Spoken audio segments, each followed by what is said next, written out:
Hello and welcome to a very special actual play for the RPG Rundown. My name is Seth, and I am going to be DMing tonight's actual play, and we are going to be diving into the beginner adventure for Daggerheart. It is super exciting, and I've got a full party here with me, so let me introduce you to them.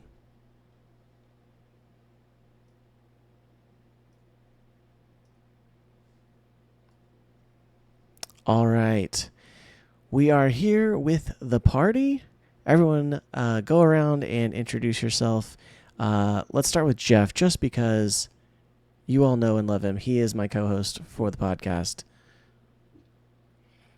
Hello. I'm Jeff, also known as Dr. Heels on the internet. Should we talk about our characters or anything, or are we getting that later? We'll do that in just a second. Okay. No, that's all I got.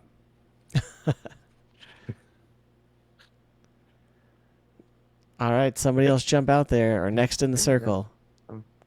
Blocker J. I'm Spurg. Hello there, I'm the Emperor. Awesome. Perfect. All right, so we are here to play Daggerheart. We all, I think, have probably at least one session under our belts back in the beta. Is that correct? Mm-hmm. Roughly? Evidently, I have two, but I don't remember either of them, so we should be okay. Perfect. All right. Well, we are going to get into the quick start adventure here. So I am going to jump into the beginning, and we're actually going to give just a little bit of the mechanical overview. So we're going to kind of go through the teaching the game part as a refresher, okay? So we're going to quickly cover the basics of what you need to know to start playing. First, Daggerheart is a collaborative, narrative-focused role-playing game. That means we'll be working together to tell a story using the mechanics of the game as our foundation. You each will make choices for your characters during the adventure, and I will describe the rest of the world reacting around them. Sometimes I might ask you a question, what your character knows about a place or has heard about a person. I'll do my best to integrate your answers into the story as we're telling it, so that we're building the world together. All right, let's turn, and everybody look at your character sheet so that we can go over a few things. Now, we are not going to go through the entire sidecar, which is something that is found in the physical version of the Quick Adventure, because we are playing using Demiplane and the Daggerheart Nexus. So, we have a very cool interface that Darrington Press and Demiplane have created together, and it is fantastic. So I'm actually going to bring up one of your character sheets here to look at, and we'll kind of go over a little bit of it.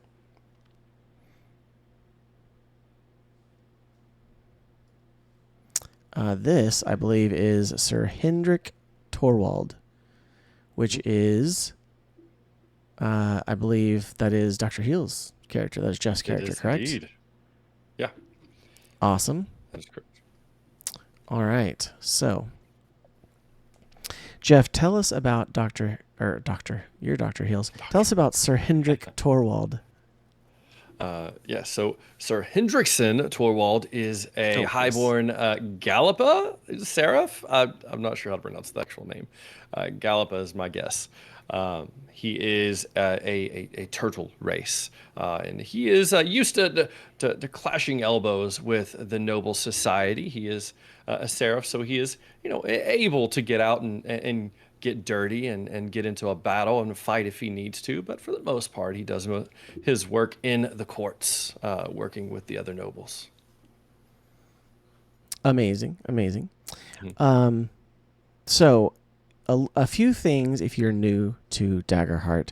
Again, if you are playing in person, there is something that is fantastic in the printed versions of your character sheets. When you create a character and you print it off, with the character sheet, it comes with this thing called the sidecar. And the sidecar gives you an amazing explanation of what each section on your character sheet does. We're not going to go over everything, but we're going to have read a few things. Yes. If you have it up on Demiplane, there's a button that hits Show Hints. That might be all the same information. And that's what. Yes, absolutely. Okay. Let's see. Where is that button? Top right above downtime. Nope, I don't have that. You don't have it? Okay. Probably because I'm looking at yours. Yeah. Probably because you're looking at my character sheet. Yeah. Okay. But otherwise, on Demiplane, that button, it has everything pop out, and then it explains each section and what it is. So it's probably the same as the sidecar. Probably so. I don't know that to be sure, but you know what? I can do something very easily. Actually, I can just go to my character from last time. There we go. Yeah. Although you know what, it's not there either. So. Oh. You don't get hints then. I don't get hints apparently. So. Now, is this a new character or is this your original character? This is a new character. Okay. So maybe I don't. Yeah. Because all I show is downtime. There, I don't see anything about hints. Oh. So. Okay. Yeah, mine has a little eye with a circle around it that says Show Hints. Interesting. And I have my character sheet up on 2 different screens. Yeah. One of them has it, the other does not. Interesting. Huh. Well, that's okay because I have the descriptions right here. So Right, I'm just okay. gonna kind of talk about a couple of things here. First of all, we do have your ability scores, right? Agility, strength, finesse, instinct, presence, and knowledge. Very similar. It is going to give you an ability modifier, and so I also like that it shows you kind of what they are for underneath. So agility is for like sprinting, dodging, and leaping. Strength is for like lifting, smashing, and grappling. Finesse, control, hiding, tinkering, on and on. So I like that very much.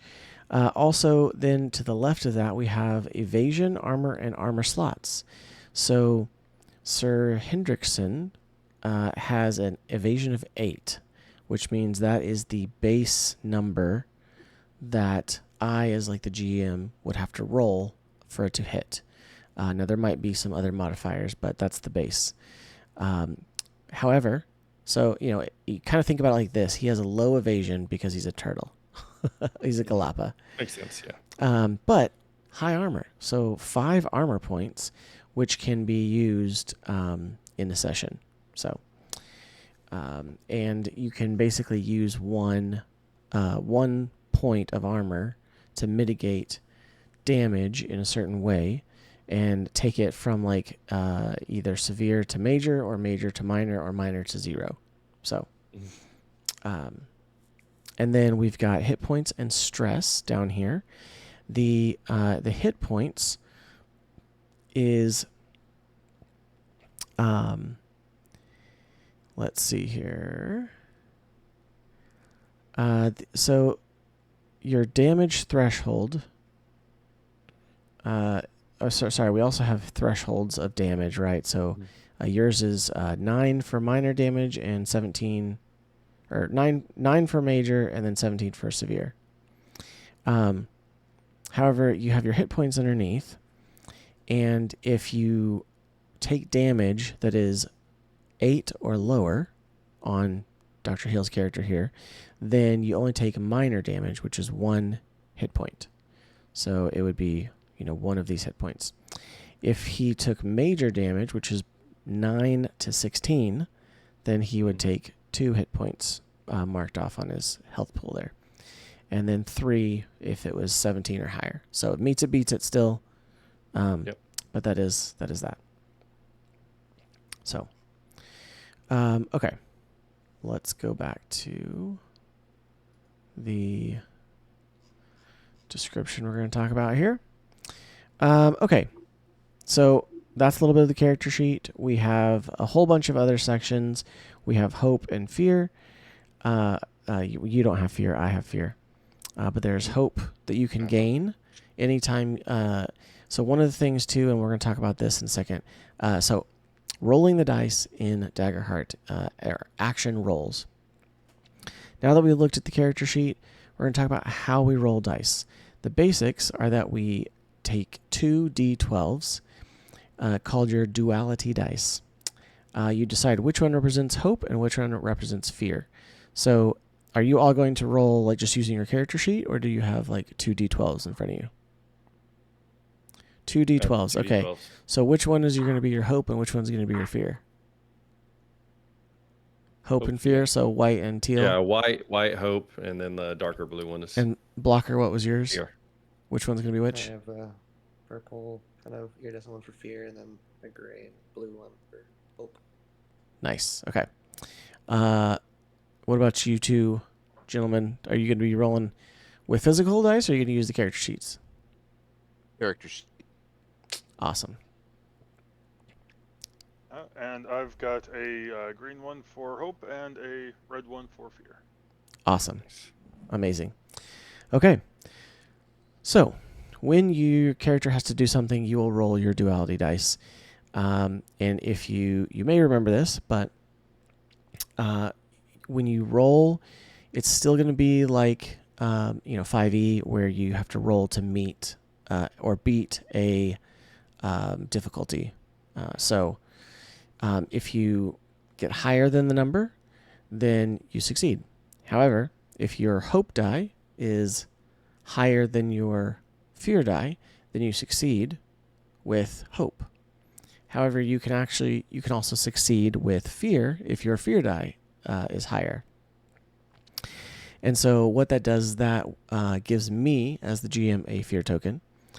And it will, if you roll with hope, it will give you a hope token, or a hope point in your little meter there on your record sheet, or your character sheet. So, you still add any advantages. So if it's for if you're trying to dodge something, you go off of your agility score and get the modifier for that. If you roll with hope, mark your hope on your sheet. If you roll with fear, I gain the fear, and I can make a GM move at any point in time, which a GM move is basically I can interject and take a turn with an NPC or a monster, or I can try to give you something like extra difficult. Okay. Sometimes you might have something called an experience that applies to your rolls.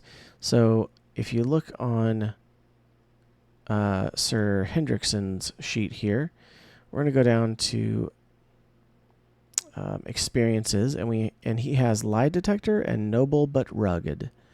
Okay, and so these are very personal experiences to a character, and so. Jeff, what are these for Sir Hendrickson? You picked a super long name, and I'm going to stumble over it all day. Yeah. He mainly goes by Sir Torwald, but, Okay, Hendrickson's Sir the same. Torwald. Yeah, so, him being the noble person he is, used to kind of being in the courts. He's used to flattery, and he's used to political alliances, and usually he can tell when someone's not being completely honest with him, and so he has, lie detector, which should give him a +2 anytime he's, trying to determine if someone's being completely honest with him. But then there's also the noble but rugged. He may dress nice and he may sound the part, but he's not afraid to get into a scrap either, and he can take a punch or two. Excellent.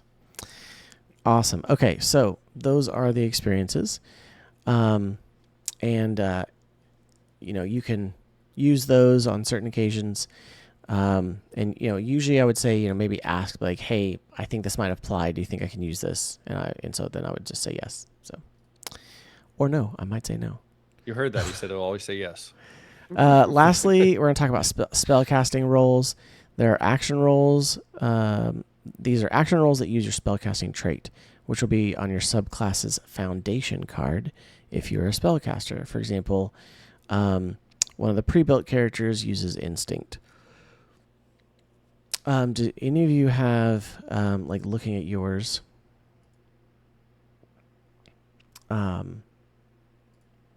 let's see.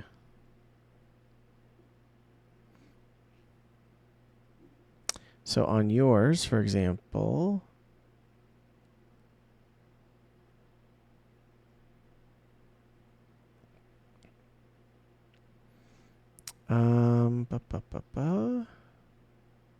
what do you see for yours, Jeff? What is it? My domain card? So look at your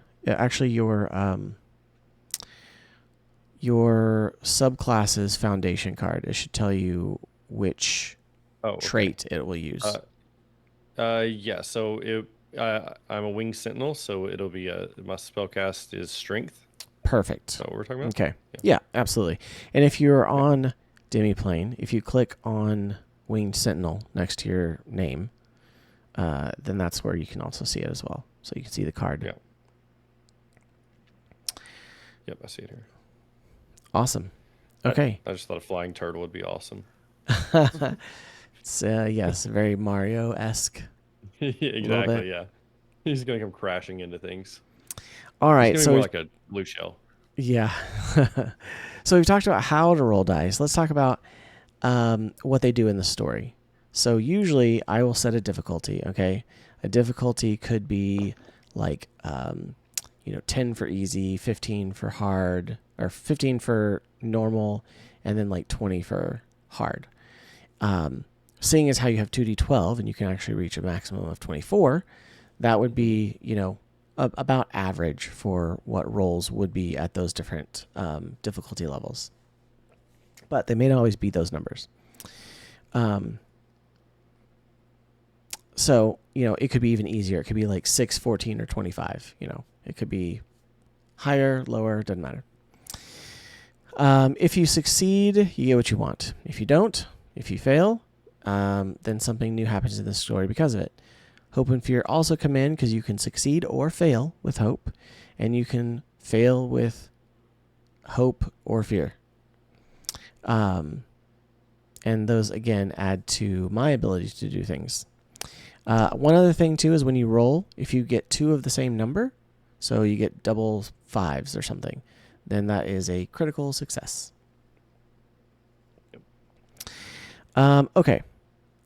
Yeah, it doesn't matter if they're lower either. So, if you need like a 15, but you roll 2 2s, it's critical success. It doesn't matter that it's lower. So, right. Okay. So, combat in Daggerheart is very similar to combat in other games.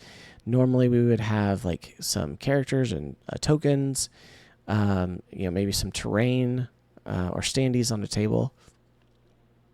Tonight we're going to go a little bit theater of the mind, just because this intro adventure will have some combat, but it's going to be very kind of toned down a little bit. And so we're just going to kind of play it out. Okay. Let's see. Moving on.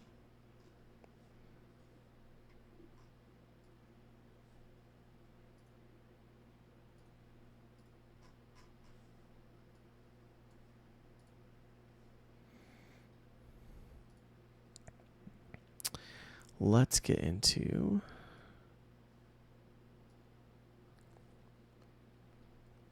the narrative, shall we? All right.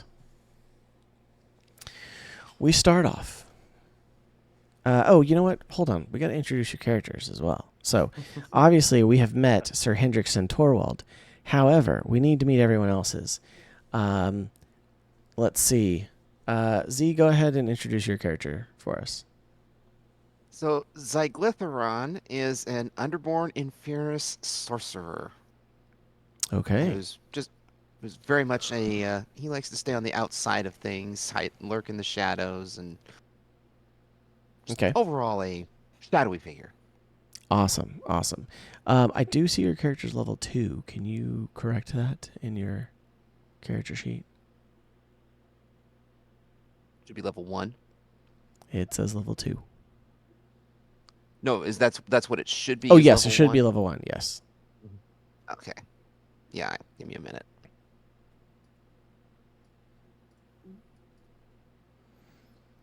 Awesome.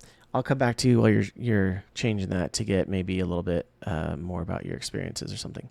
Next, Spurg, what is your character?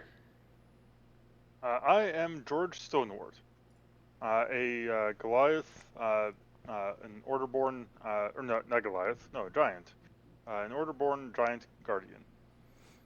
Awesome. Okay. And what are your experiences here? I see religious squire and blacksmithing.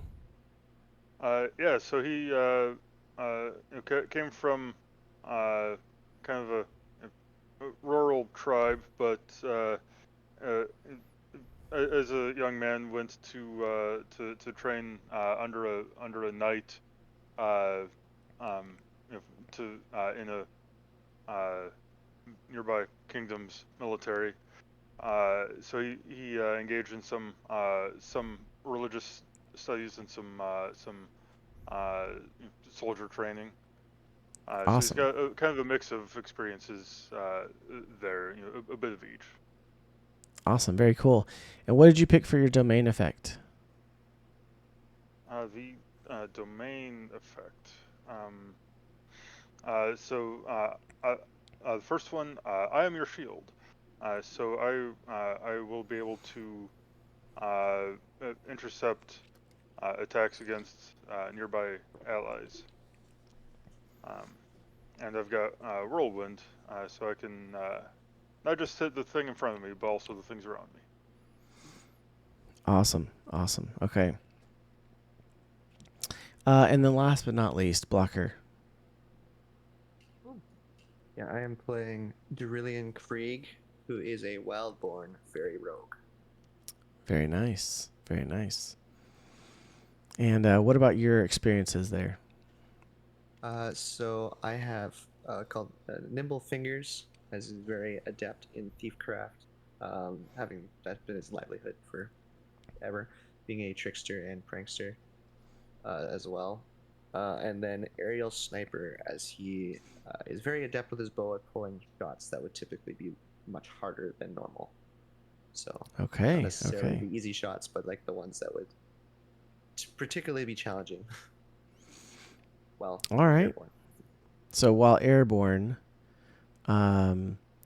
maybe like some sort of aimed shot Yeah, would give you an typically, advantage. more. Okay. All right. Well, I like that. We'll go with it. And what about your domain effects that you chose here?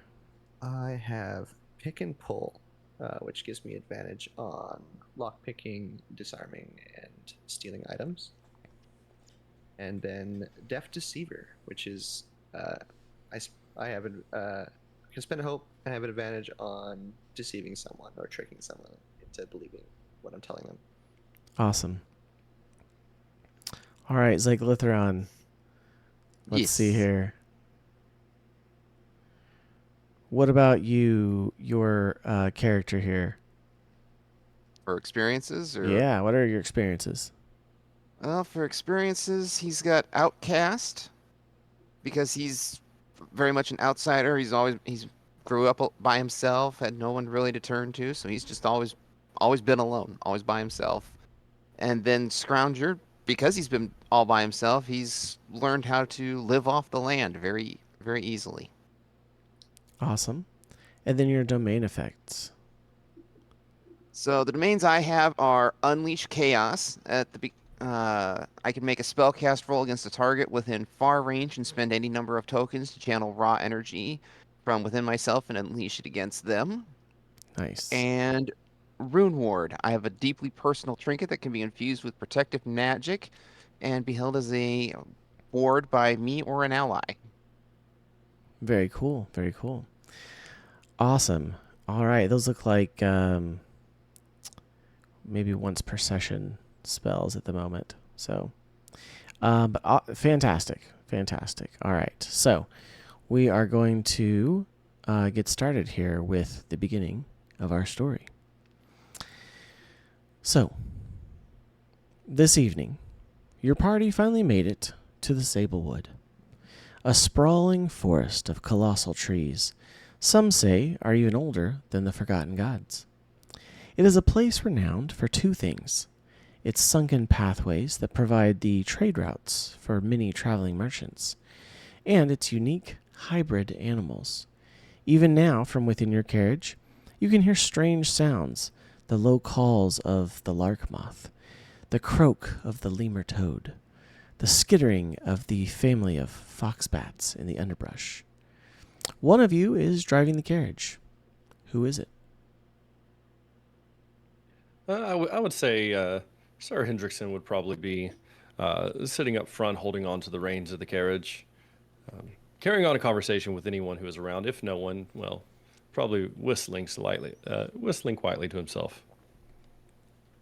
All right. Is anyone else up there with him, or are you all in the carriage? Probably inside. I'm pretty much like lounged in the carriage, sitting, chilling. I'm hunched in a corner, making myself as small as possible. Okay. I'd probably be in the carriage too. All right. So Unless there's a luggage rack in the back, then I'd be hiding in that. So Sir Torwald is sitting solo, driving the carriage. You've noticed something unique about the look of the trees here in Sablewood. What is it?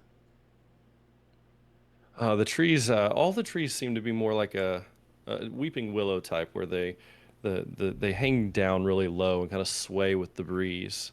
Okay. Sometimes coming all the way out into the road, where they're almost Sure. hitting me. And they're even though they have that kind of resemblance, they're quite massive, and so they have these big, long, tendril-like willow branches coming down that just sometimes obscure even the trunks of these trees. So very awesome. As your steeds pull the carriage around a tight corner, one wheel comes off the ground for just a moment, and you see an overturned merchant's cart laying sideways in the path before you, kind of blocking your way. There's a scattering of fruits and vegetables littering the trail. From around the side of the carriage steps, you know what? I'm pausing mid thing here because I'm reading what they have, but I'm actually going to skip this whole first section because we want to move to further in the adventure. So, Because we've all played that part, right? Right. We've all played this part. Yes, the part with the Strixwolf. Yes, okay. So, we're going to skip the part with the Strixwolf. Okay.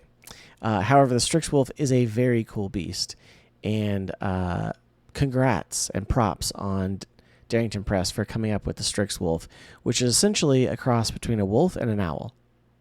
I love it. That is awesome. So instead of an owl bear, it's a Strixwolf. A wolf bear.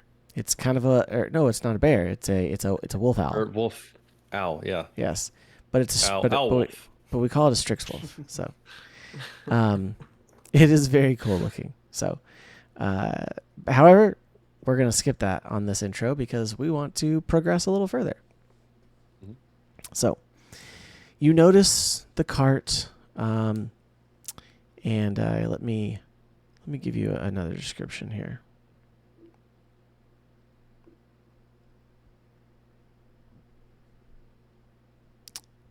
All right. So, you see the cart before you. It appears abandoned. There does not appear to be anyone around at the moment, but like I said, scattering of boxes of fruit, various cargo is just kind of strewn about. What do you do? I would pull the wagon as far to the other side of the road as I can comfortably kind of get from it, and I would probably call to the back to the one that I think would be most interested in, like, "Oh, Mr. Goliath, there's a cart down over here. Would you have any interest in checking it out?" Yeah. What's going on? And I'll hop out. And as I'm kind of talking to him, I'm also looking. Do I see movement or anything that might be of value to someone? Well, why don't you give me a roll? Why don't you give me an instinct roll for perception? Right. It's going to be a. Sorry, go ahead. Let's see. That is going to be a 10 with fear. 10 with fear. Okay, well, let's see here. At the moment, you don't really see anything going on. However, I will take a fear token. And so the GM does get fear tokens anytime someone fails or they roll with fear. So let's see. So you have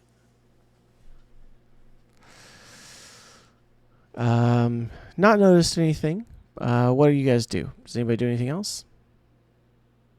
I'm gonna wait I'm gonna wait where I am pretty much, and I'm just gonna let them know that there's an overturned wagon. It seems to have been abandoned. I see nothing of particular value, but feel free to investigate as you wish.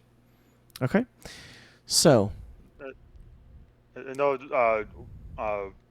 approach, walk around to the other side, and just try to figure out what happened.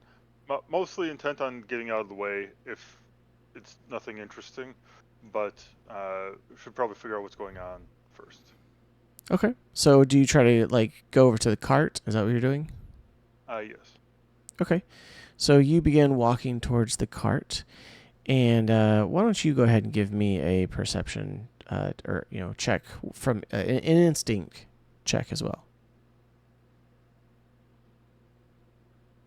Okay, that is let's see, and I am together plus my instinct modifier, a 17 with hope. A 17 with hope. All right. So while he's walking forward, Sir Torwald, you actually failed to notice anything going on, and it's starting to kind of unnerve you a little bit. So go ahead and take a point of stress. All right. However, George, as you walk forward, you start to notice something in the underbrush here. So let me see here. So kind of two things are happening simultaneously. George, you hear the sound of a branch snapping, and you turn to see 4 thistle folk sneaking through the underbrush, attempting to get the jump on your party. The overturned cart was a distraction, but you have noticed it in time. However, Sir Torwald, in a whirlwind of crackling branches and unsheathed blades, 4 thistle folk jump out of seeming nowhere, and it was an ambush all along. So this is definitely something that could go either way if you are running this adventure for your group at home. Mm-hmm. But we do have the ambushers who are here, and they are pretty... let's see. They are some ribbit folk, which are the frog-like people who jump out. All right. So they are in close range to you all as they jump out. Okay? So close range, your characters is close enough to the target to see prominent details. This is about 10 to 30 feet. Okay? So while in danger, a character can move into melee. So there's melee range, there's close range, and then there's, I think, further. So, but everyone's in close range, so everyone can see once they're there. Right. The 2 of you who are in the back of the wagon still, this is also a surprise to you. So only George is not surprised. So for the 2 of you, I want both of you to also take a stress. So that would be Darillion and Zygletheron.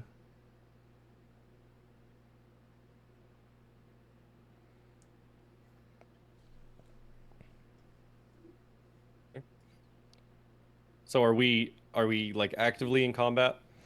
Okay, So we are entering combat. Yes. Okay. So. All right. Go ahead. I was say, how does surprise work in this? Is it actually a mechanic? Yes. So here we go.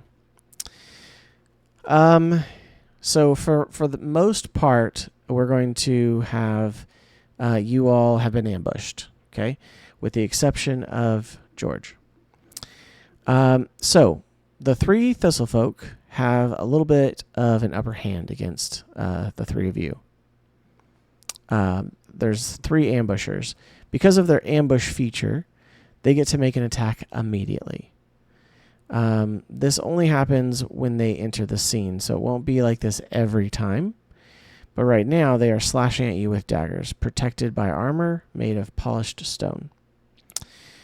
Let's see. However, George, you stand at the ready, having spotted them before they could ambush you, so you'll get to act first. All right, so it's going to go George, then the ambushers, then the rest of you all. Okay? Sounds good. All right. Let me do this really quick here.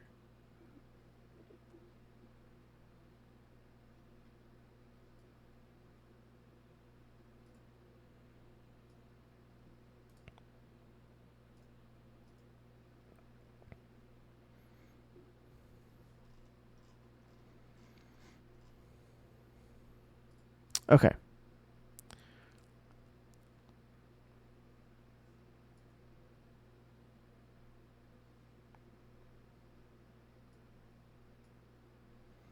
Oh, hold on. I know that I have the ability to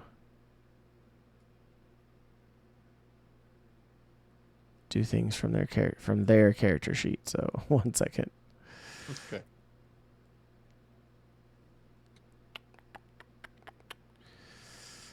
Here we go. Adversaries.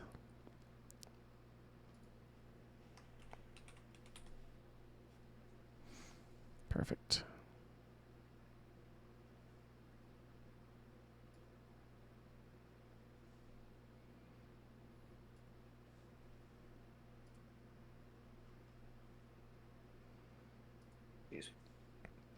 Okay. So, George, you see 3 Thistlefolk ambushers rushing towards you and the group. Okay? With one who is hanging back just a little bit.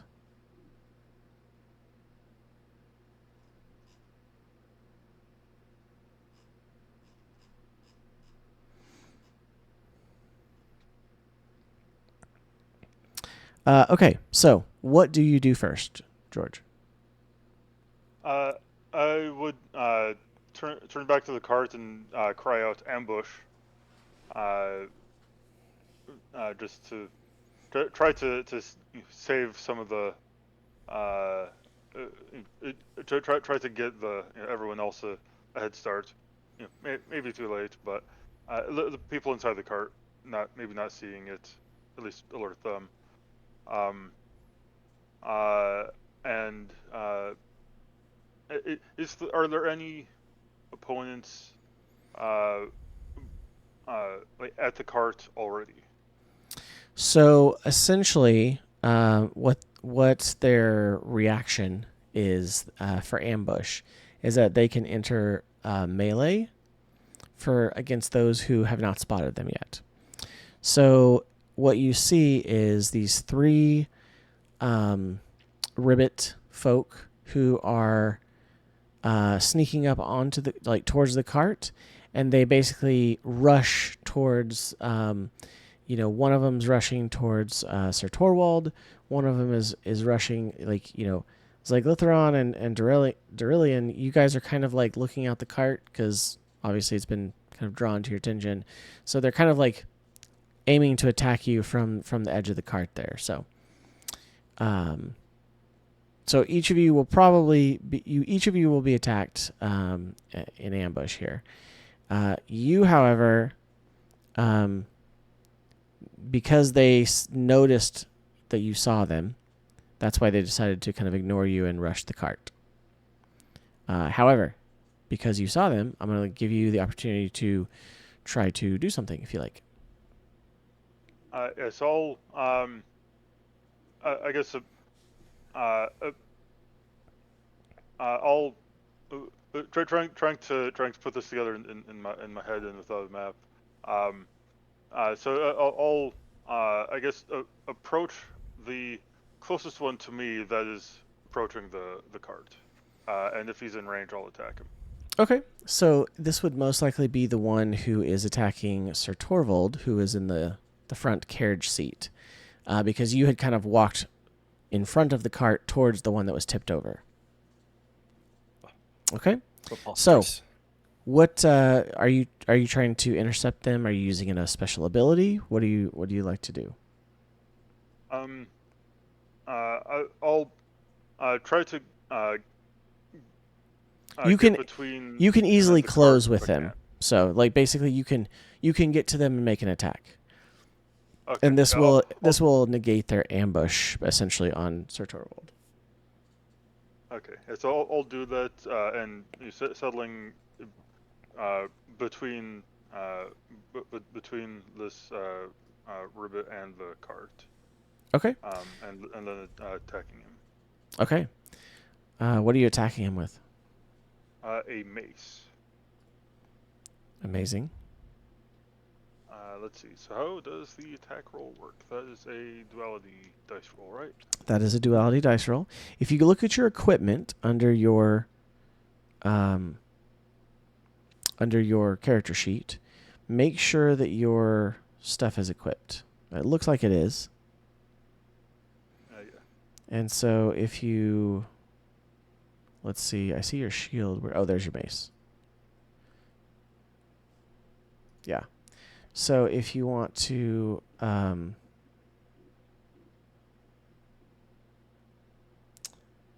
yeah, just go ahead and roll your duality dice there for an attack. That is a 20 plus the 2 strength, so 22 with hope. Okay, very nice. So you come in swinging and you absolutely hit them. You absolutely hit them for max damage on this one. So you come into it and you basically cleave right through it. Well, no, it's a mace, so you don't cleave, but you smash it and it just like, kind of baseball knocks it out of the way. And so the first one is just taken out and is down on the ground and is not getting up.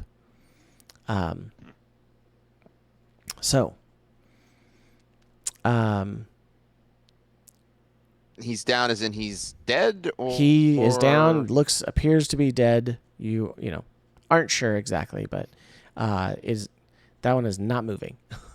So okay. So next, the two remaining are coming towards each side of the carriage. You guys are kind of looking out the windows, right? And so they basically come up and try to like stab you like through the window. Okay. So actually, I would not be looking out the window. I would just be curled up, kind of. well, they called your attention enough earlier that they know where you're at. They could see you or something. So they're both going to make an attack towards you. What? One to each of you.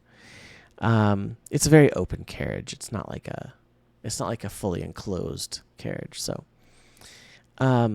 what is your evasion?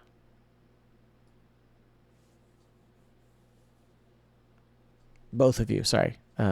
One's coming for Zyglithron, one's coming for Durillion. Durillion has a 13 in evasion. Okay. 10. All right. So we have one.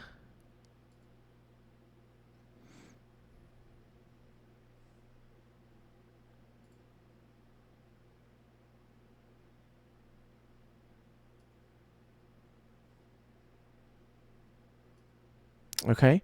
The first one comes up and comes towards Zyglithron and just totally misses. You were able to hunker down just a little bit. Kind of surprises you that they come up over the edge of the carriage, because like I said, it's open topped here. So but stabbing down at you, they miss you there. So the second one.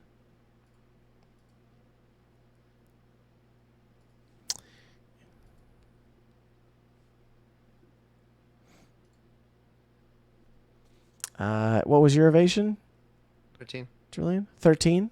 Okay, this one does come in and strikes a hit on you. So, let's see. And just as a refresher here, so whenever the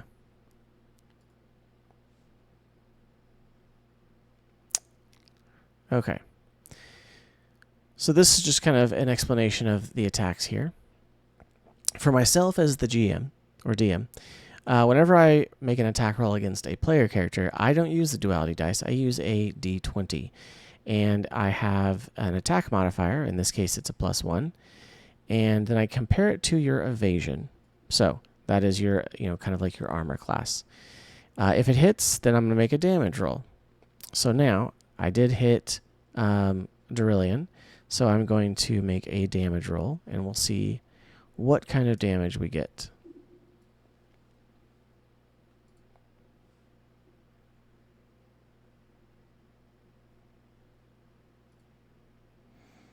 Okay, so let's see.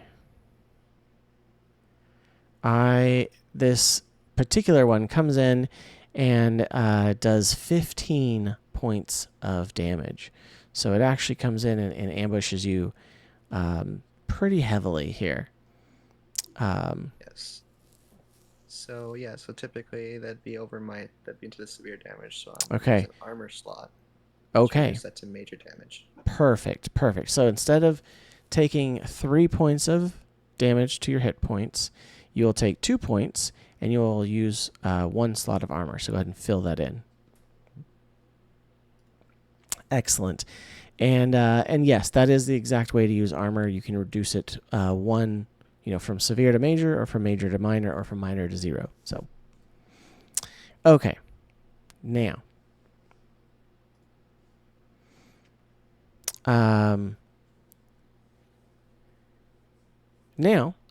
it is all of the rest of yours turn. There is one other Thistle folk who is the leader, who appears to be coming out after that.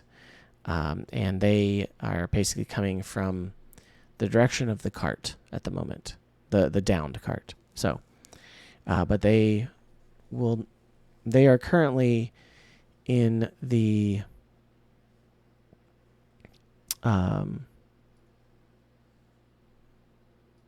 they're currently much further away. So,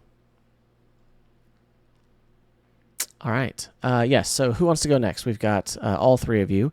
So by all means, talk amongst yourselves. Who's going to go first?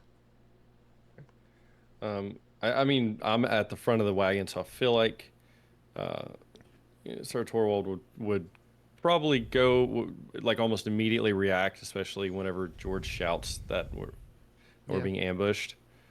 And so knocked out of the way too. Yeah, I watch you just clobber a guy, and I'm like, oh, all right, it's time to get to action then. And so very quickly, Torvald is going to kind of drop the reins and kind of leap, a turtle leaping out of a carriage, and all of a sudden you see kind of like spectral wings come out from his shell, and he takes flight. And from atop, from over the carriage now, he can see the one that has went in and attacked. I'm sorry, Spurg, what's your character's name? Or Me? who got attacked? Yeah, No, not Spurg. It was Durillion, Blocker's character. Oh, okay, Blocker, yes. So I seen Durillion get attacked, and so I'm going to kind of swoop in there, kind of wielding my hallowed axe and my round shield and attack that one. Okay. All right. Why don't you go ahead and give me an attack roll? All right. That is going to be a 19 with hope. So I take 19 a with hope from hope. that too. Okay. So go ahead and give me a damage roll. It is going to And in be- fact, you know what? I misplayed the severity of your attack earlier. For George, I didn't have you roll damage. I just took your Yeah. roll. So maybe they Uh, didn't get knocked out completely. You described it as doing max damage, but I did I kind because of wondered about that. Sorry. I wasn't gonna complain. So yes, Uh, what is? Give me a damage roll, shall you? Would you please? Okay. That is 8 damage. Okay, so you did do 2 damage. So they're very hurt right now. Okay.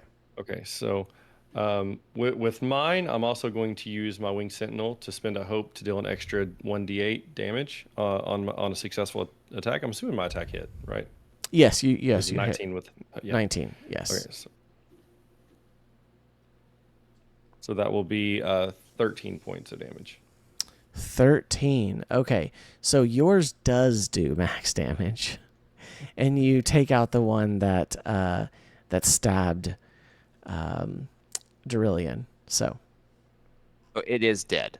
this one is dead. Yes. That one is dead. Yes. So essentially, 13 or 12 is the number to get the max on that. Okay. So Now, just as a refresher from a player turn perspective, yes. what all can a player do on like your one turn? So absolutely. So on a player turn in combat, you still have kind of your standard like move and attack actions. So Okay. We're doing just the basics here right now. So Right. I think Okay. you also have a reaction. We're not getting into that though. Okay. Fair enough. No. All right. Well, that is all I'm going to do on my turn, and then I have a golden doodle. It seems like it needs out, so I'm going to listen in, but I'm going to step away for just a second. Okay. All right. Yeah. So after getting hit, during this was like, oh, that wasn't very nice. And is there shadows in the carriage at all? Not really. So not necessarily shadows. Like I said, it's kind of an open-topped carriage. So it wouldn't be like you could hide in a shadow in the corner of it. Yeah, I just mean like being cast in general. I mean, perhaps like from trees above. Yeah, this is so the Nightwalker has a very vague description. Just says I can move from shadow to shadow. It literally just says area of darkness or a shadow cast by another. Okay, so I would say within the carriage itself, that it would probably be you would probably have to leave the carriage. Okay. Because like it would be, you know, this is really you're probably mostly in shadow, essentially, like the overhanging branches and stuff. You're in a shaded wood essentially, so it wouldn't necessarily be like big sections for you to move, like to kind of dart from shadow to shadow in that regard. I think there might be some deeper ones by the trees, but at the moment, you're pretty much engaged, like in melee range with. So Well, not the one that I just got will- killed, but Yeah. So then I will actually instead, because I'm a fairy, I can fly. okay. So I'm going to fly up to get a little bit more distance so that I can actually use my short bow. Okay, absolutely. So how far up do you think you go? Not very far. Like just 10 far enough feet or where I'm, so, like, maybe? Yeah, just so I'm Okay. like, out of the way a little bit, so I have some room to play with when I fire my bow. Okay, sure. And go ahead and are you going to make an attack? Yeah, so I'm gonna shoot at probably the one that's gonna be going to the curled up. I'm forgetting what Z's character's name is. Is there Glytheron? Yes. Yeah. So it's probably, seeing that he's there, I'm not gonna shoot at the one that's coming towards him Okay, absolutely. with my short bow. So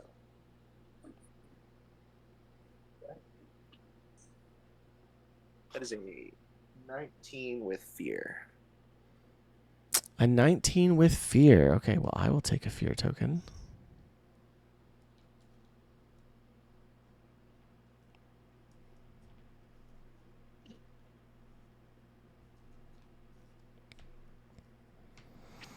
However, it is a successful shot, so go ahead and Cool. roll some damage. Okay, and is he so is he within melee range of Zygothron? Yes. Okay, cool.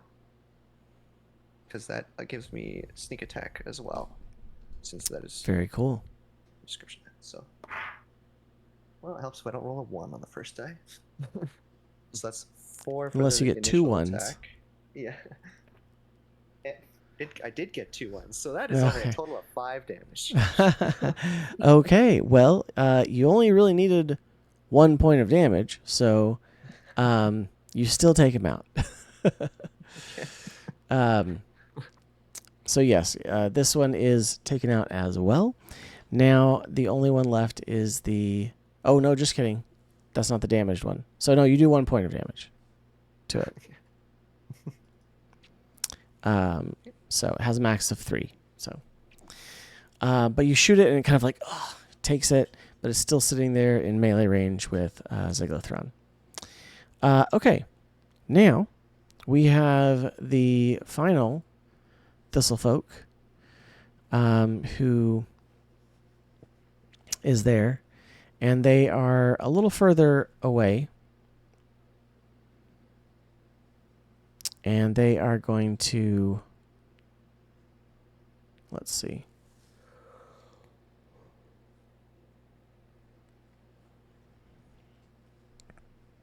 They're going to rush forward and try to attack George, because George is still out of the carriage and a little further. So,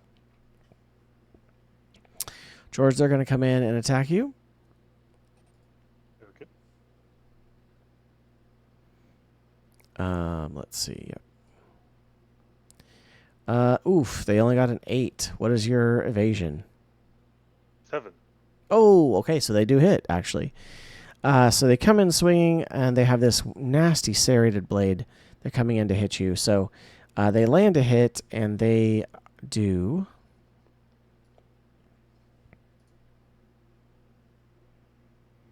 seven damage. So what is your threshold? 9 is my major damage threshold. Okay, so you only take 1 point of 1 point to your hit points, unless you decide you would like to use an armor and mitigate it completely.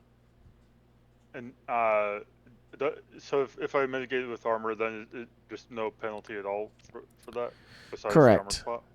Right. And you can't use an armor slot again until you take time during downtime to repair your armor.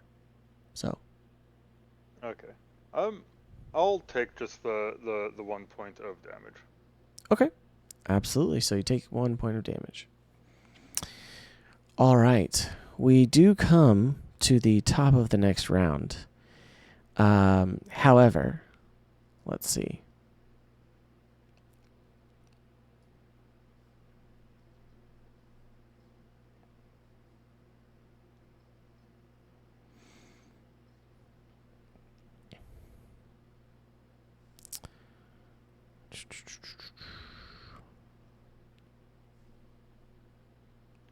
Sorry here. Let's see.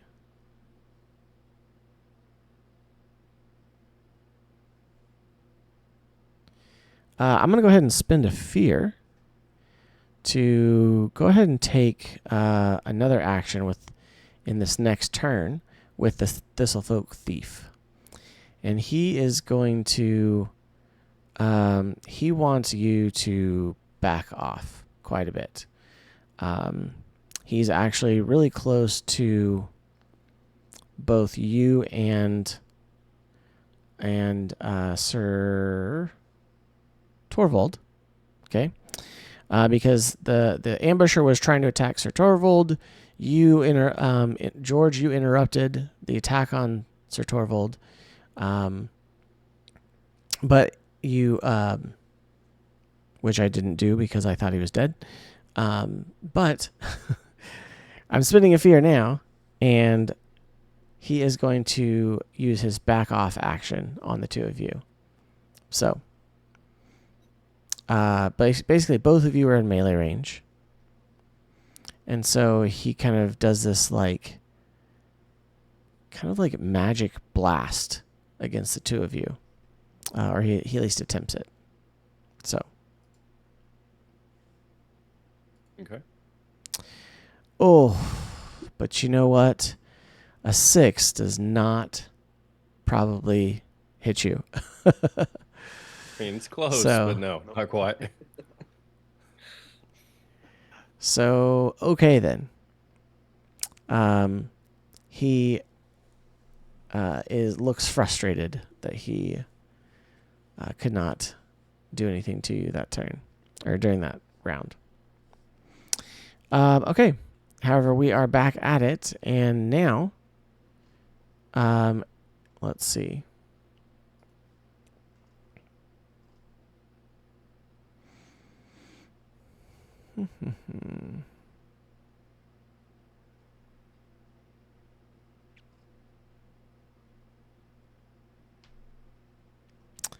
And All right. how does Glytheron react to being attacked?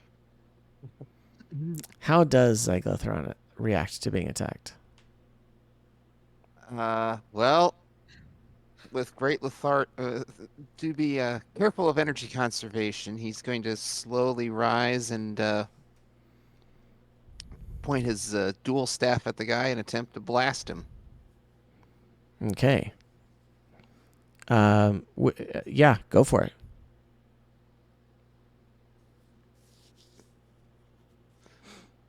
Okay.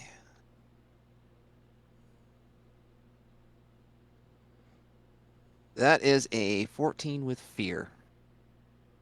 A 14 with fear. Okay, so I will take a fear token. And, however, you do hit the Thistleborn, so go ahead and roll some damage for that attack. Okay.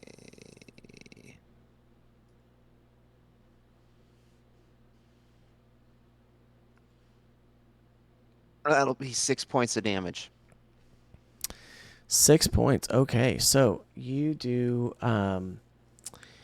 You actually, that's the threshold for major damage. So you actually do 2 points. So after getting hit in the shoulder by an arrow, you blast it, and it falls off the edge of the carriage and just kind of like twitches for a second. So seems to It's be dead as well, out of the or- yeah. It seems to be out of the picture. So. In fact, it's the only one, technically, that is dead. Well, no. There's 2 dead now. There's 2 dead. The ones that were on both sides of the carriage. The one that was attacking Torvald is actually not dead because I didn't roll damage on that one. So The one that was initially dead is not dead, but the other two are actually. yes, how it's been a while since we've played this. Okay. So Sir Torvald's going to kind of fly back up and survey. I'm going to fly up 10, 15 feet and just what all enemies are left. So there's the one that was trying to attack you, and there's the one who is just outside. Basically, kind of came up behind and tried to attack you and George, just in kind of front of the carriage. Okay. So at this point, Well, the you've one flown that away was- from him. So Right. Okay. Whichever one's closest to me, I would just kind of shoot back down at with round shield held up in front of me and a hallowed axe in my hand. I'm just gonna kind of dive bomb him with my axe. That is gonna be a 16 with fear. okay, gosh, you're giving me a whole bunch of fears. Appreciate it. Yeah, that was not my intention. Okay. And for damage is going to be 5. Okay. So the last Thistleborn ambusher who was attacking, it's still not quite out of the fight yet, but it does take another point of damage. And the thief, Thistlefolk thief, who was kind of behind and a little further from you, is there as well. He's actually going to, let's see.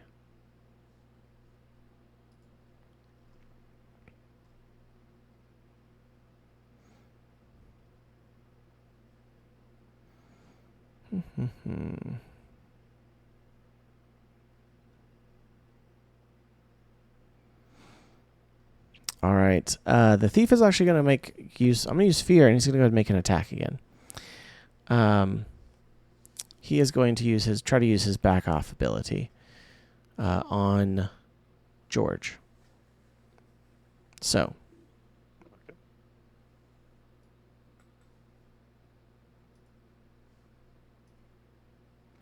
This time I got a 21. So I assume that he hits you with it. All right. Like He is going to do a whopping 7 points of damage. So that's in the minor damage range. okay, so minor damage. However, he does knock you back quite a ways to where you are no longer in melee or even close range. He kind of knocks you with this magical burst almost to the edge of the trail, so which is like kind of far range. So Oh, jeez. yeah, That's an accomplishment. I'm huge. it's a magic burst. So okay. But next we do have the party. So go ahead. Who would like to go next?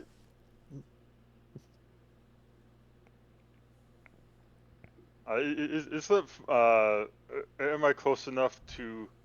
I suppose that's too far for me to be able to approach and attack, right? I would say yes. I would say if you wanted to move from far to close range, you could do that. Or you could, so in one turn and attack, or you could move from close to melee range and attack.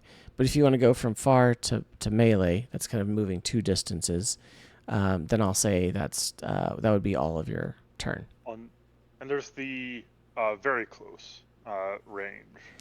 It's very like close very is melee. close. Yeah. So I think there is a mechanical distinction because as a giant, I can hit things from very close range, not just melee range. oh, okay. I see what you're saying. Yeah, very close, 5 to 10 feet. Okay. Because close is 10 to 30 feet. That's right. Okay, then yeah, I would say you could go ahead and close the distance to very close. But that would be sprinting. Basically, you're moving 2 range distances. So you could go, if you wanted to attack, you could only move 1 range distance and attack. So if you're at far distance right now, which is surprising. It's a surprise to you because it was this magical kind of like flash, and it launched you way further than you feel like it should have. Okay. Well, I'm going to I guess slowly approach, but I guess let others who are closer get involved while I make a calculated approach. Well, I think seeing that George got shot back and I'm a little more aerial, I think I'm gonna try to shoot him in, like the guy that just pushed him back, in the foot. Okay. And it's like, no, you can stay there and get a little closer. Kind of.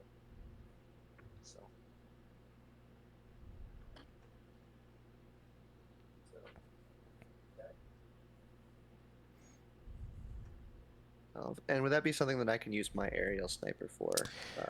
Since being you're as saying it's like a aiming called for- shot, then I would say yes, you can do that. However, it is going to be a slightly harder shot. So, Okay. That's gonna be a 15 with fear. okay. So wasn't quite on target. You do hit him, but you didn't pin him down in his foot, essentially. Okay. So, Mhm. but go ahead and roll some damage for it. Is whopping 5 damage. 5 damage. Okay, so that is a minimum, but he does take it. So, okay. Who is next? Zyglothrol. Zyglothron. Sorry. Sounds like a medicine. Okay, so I could use some meds. Let me look at the crudely drawn map I made. I'm a visual person. I need visuals. I know. I'm gonna try and blast the third Thistle folk that's left. Not the thief, but the other one. perfect. Go for it.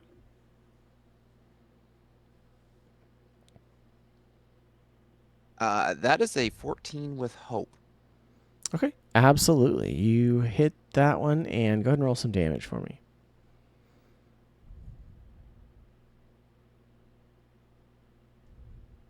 That'll be 7 damage.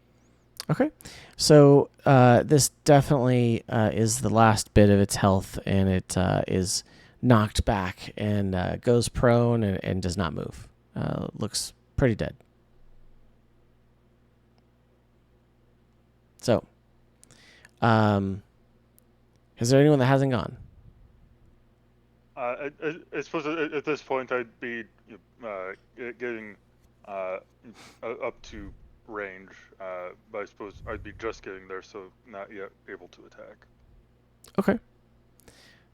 Yeah, absolutely. You can do that. I'm gonna step away and get something to drink. Go for it.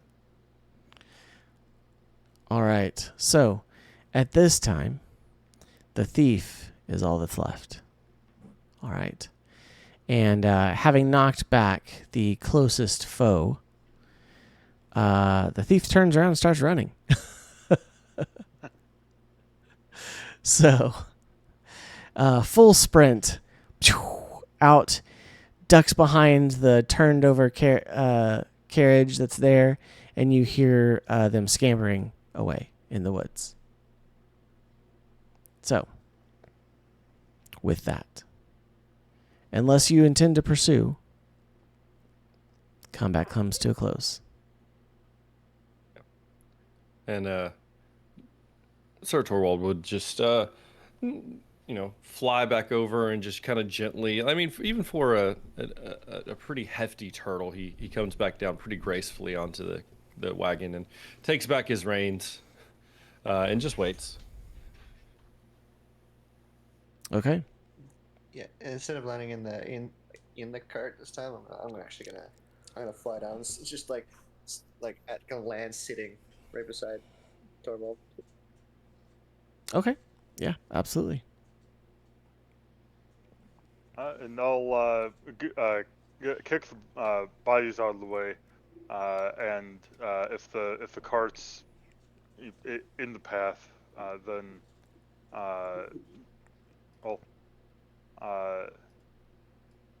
yeah, I'll shove the cart off the path, and ask the others, should we do anything about this?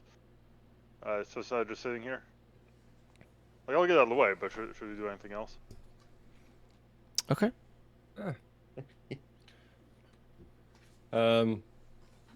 Sir Torvald looks over and says, no, I suppose just move it so it's not in the way of others. We could make a sign. Maybe. We could, I suppose. What would that sign read exactly? Big letters. Crap. All right. And how far are we going on this journey? Like, are we on a long trek? So you're or not on a just long out of- trek. You would probably be traveling for like another hour or so, maybe 2 Okay. hours. You're heading to the village of Hush, which is in the middle of the forest. Then Sir Torwald would be like, "No, I see no reason we need anything off the wagon, or the attackers. Let's just be on our way." Okay. So, you all clamber back aboard. You don't, not having really seen anything of value without, rummaging through anything.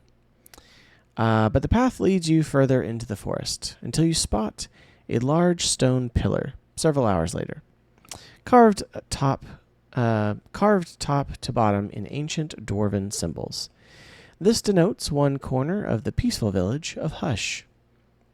When you pass beyond the stone marker, you feel a small sensation like the pop of a bubble. Then the sound of friendly chatter becomes louder. Though the trees of the Sablewood are unchanged, there's a distinctive, safe, and comforting air. A few smiling faces turn towards you as your carriage rolls in, waving or casting a warm greeting to the party. There is lively music drifting your direction from the tavern at the center of town. You know you need to find the White Fire Arcanist to deliver the package from the king. What would you like to do?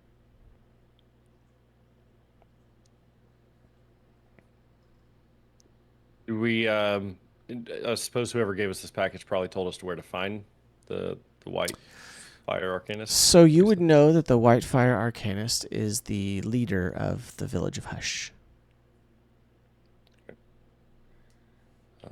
I would look over, driving the carriage, and is there a guard, someone who looks official?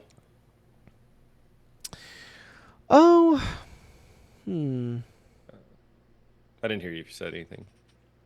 No, I just said, Okay. Okay. You don't see any guards, but there are several people kind of wandering about or sitting around nearby. You could definitely choose one. You see a small human child who's kind of running around and wriggling, scurrying up the trees in town. You see a female dwarf carrying a barrel of ale, and then you see a clank who is playing some sort of game that uses cards. I would call out to the female dwarf, kind of walking by. She seems like she's working, doing something. Oh, excuse me, madam. Do you know where one might find the White Fire Arcanist? Oh yes, my name is Lassa Stanworth. Pleasure's mine. Let's see. She says, "Oh, you might check over at the tavern. That's the Clover Tavern. It's just the one in the center of town there." But of course, we will check there for them then. And It's a funny place for the leader of a village. my thoughts. Well, if they're not exactly. there, then so. Well, all right then, madam. Have a wonderful day. Well, I'm actually heading there myself, so if you want to follow along. Yeah, are we still? We're still in our wagon, right? Yes. Where do we? Okay. Well, why don't we make your job a little bit easier? Why don't you throw the keg of ale in the back of the wagon? We'll give you a ride over there. Oh, I appreciate it. So she kind of like puts it on the edge there, and then you kind of move forward.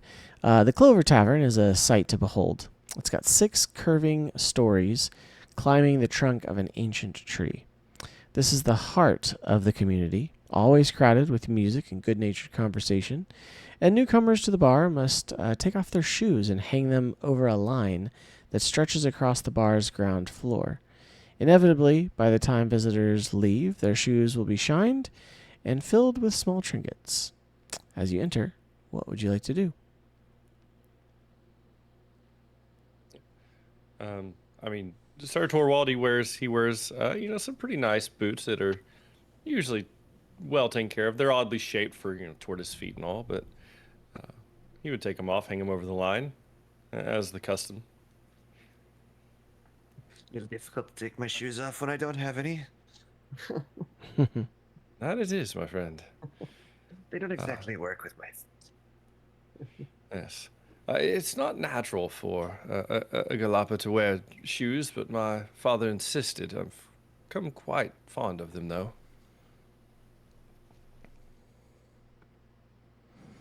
At that point, I would just walk on in, or I'd follow our new friend in if she led the way. Okay.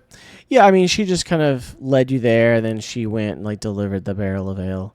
So, you go and you don't see a great many people. I mean, there's people in here, but you don't see anyone that looks like they would be maybe leader of the city. But what do you do? Do you ask around? Yeah, I mean, I would walk straight up to the bar and talk to the barkeep. Friend, can I get a cup of ale for myself and my friends here? Oh, yes, absolutely. You see ale poured out for each of you there. And while I have your ear, we are here on official business. We're looking for the Whitefire arcanists. You know where we might find them? Oh, yes, absolutely. Her house is not too hard to find here in town, but I could definitely send someone to guide you there. The arcanist is quite busy, but if you've traveled so far, I'm sure she'll be more than hospitable. We'd be lost without her. She keeps this whole place protected by some powerful wards, so that no dangers from the Sablewood can pass into town. I'm sure you felt it on the way in. You'll find her house to the south, through the farmland. It's hanging from one of those old Sablewood trees. You can't miss it. Of course. Well, perhaps before we get led over to her home, my friends here, we've had a little bit of a journey. Perhaps we'll kick back for a moment and enjoy some ale. And I just kind of look at my comrades and be like, do you all mind hanging out for just a short bit before we go find the arcanist? No, but watch your coin purses. We are at a tavern. This is true. Yes. Well, at that point, Sir Torwald would say, "All the well then," and he would take his ale, and he'd just begin to kind of walk around and mingle. He's naturally an extrovert, and so he's out trying to get a feel for the people there. Okay. Yeah, absolutely. Why don't you give me a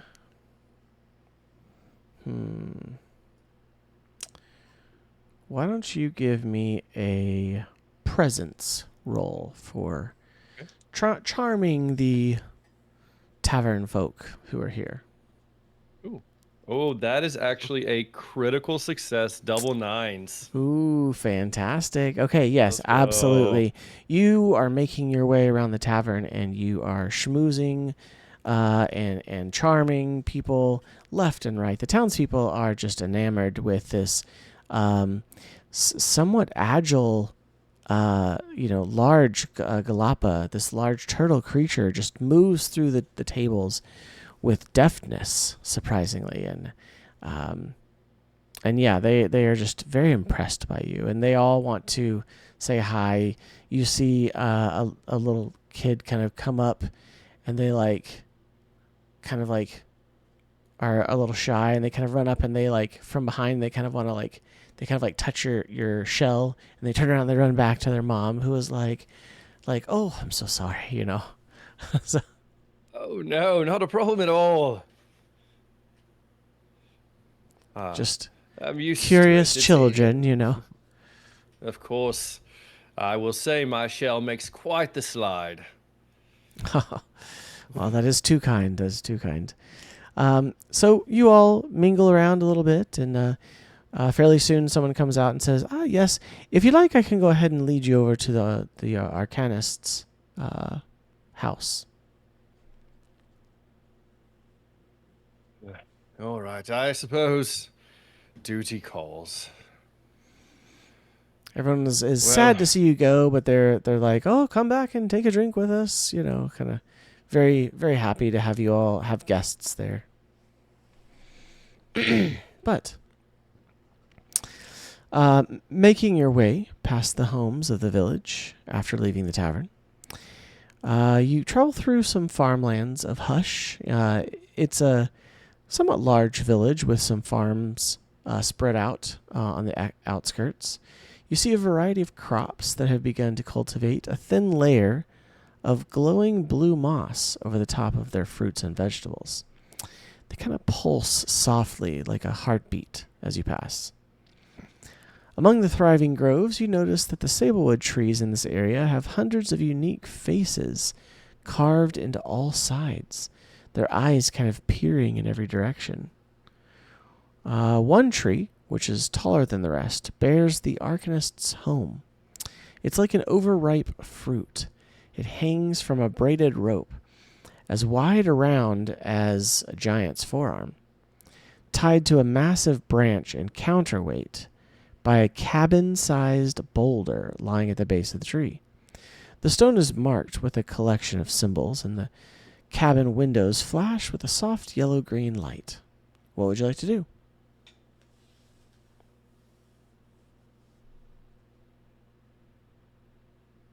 You said it's suspended, like up in the air. It is suspended up in the air.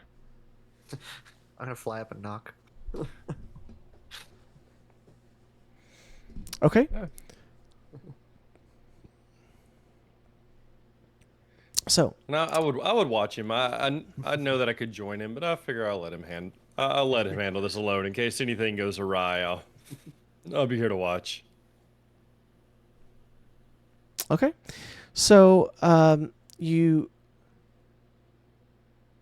sense at first no one really kind of hears the knock. But after a moment, you do finally get some sort of motion and noise coming from the inside of the house.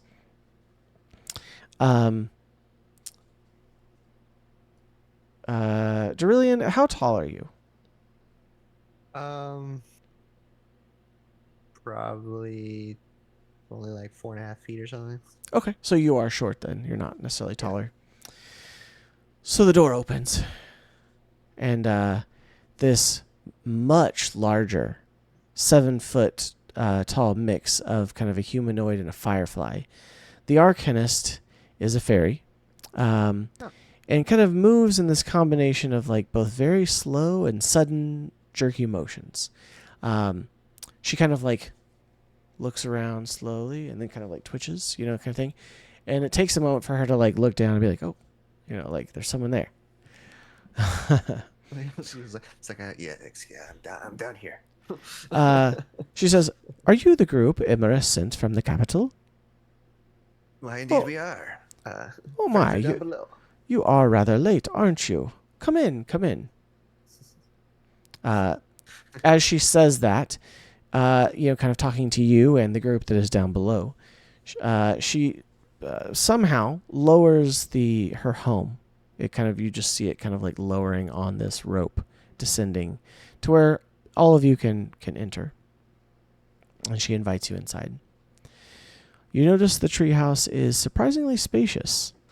The main room is crowded with potion bottles, spell books, runes, plants, and small creatures of all kinds. But no one could classify this place as messy. It just looks like organized chaos a little bit. It's clear that if anyone moved a single item even an inch, the old fairy would probably notice. Sounds like a challenge. You do have a package to deliver. Who brings it in? I would say Sir Torwald would probably have it, keeping up with it. Okay. So he walks in with it and he says, I do believe we have something that belongs to you. Ah, yes, very good. The package from King Emerus. She kind of takes it and begins unwrapping it. Inside King Emerus's package lies a massive stone with a lion's face carved on it. Let's see. One of you give me a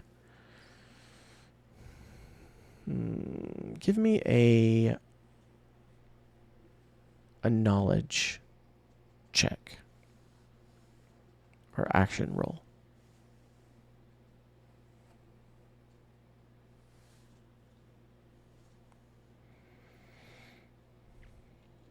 Anybody? I'll give it a go. That will be a 13 with hope.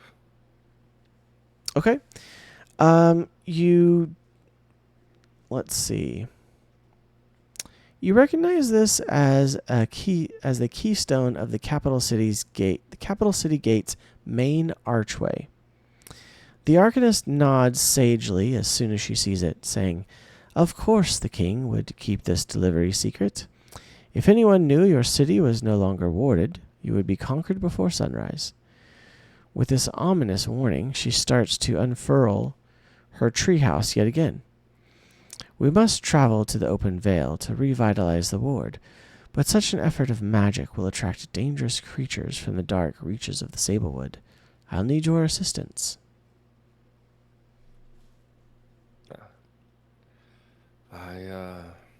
Yes, I suppose we are at your service. Well, I speak primarily for myself and my family's relationship to the king. My comrades may need more convincing, I do not know. The city is rather lucrative. I would hate for it to be out of service, so to speak. As would I. All right. So you all I'm here. agree to accompany her? Mm-hmm. Yeah. Okay. So, she says, "Oh, well, very well. No time like the present. Let us head directly to the open vale, shall we?" On direction from the arcanist, she comes down and joins you in the carriage. And so you begin pulling away into the woods, travel for some time, until you finally pull into this mysterious clearing in the shape of a perfect circle. The only area of the Sablewood you've seen without trees blocking out the sky. This is the open vale. I suppose we have arrived. Yes, absolutely. The open vale is a place used for strong ritual magic.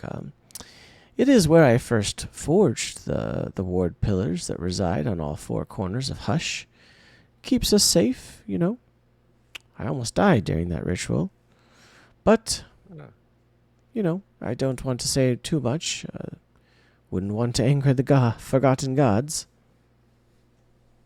Oh, we wouldn't want to do that. Out of curiosity, how many died during that ritual, protecting you? Oh, I don't want to get into the details. But here we go. This is good. Her antenna Yes, kind of that's like good. perk Very, up, very good. disconcerting in a way. And yes, here. Now come help me. I'm old. This time she kind of like kind kind of like comes out of the carriage and stands over the crate, kind of humming. Her body starts to kind of glow brighter, flickering in the night. I will need about an hour of time to prepare. You all enjoy the night air while you can. We'll be very busy soon. So, at this point, you all sit down and are able to take a short rest. So, in Daggerheart, taking a short rest, you can choose two of the following options. You can choose the same option twice per day during different short rests.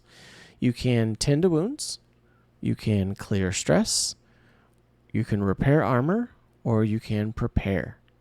So, I ask each for of short you. rest, you can do like if you're gonna heal, you can heal like one. Yeah, so Right. how For a you long rest, patch you go all yourself in. up, you can clear 1d4 plus 1 hit points. Okay. You can also, instead of heal yourself, you can heal someone else if you don't feel like you need to heal yourself. You can clear stress. You can describe how you would blow off steam, kind of pull yourself together, and you clear stress the same way, 1d4 plus 1. Repairing armor, hey, guess what? Same 1d4 plus 1. But you can, if you want to do that, describe how you repair your armor. And if you want to prepare yourself for the path ahead, you can give yourself a hope.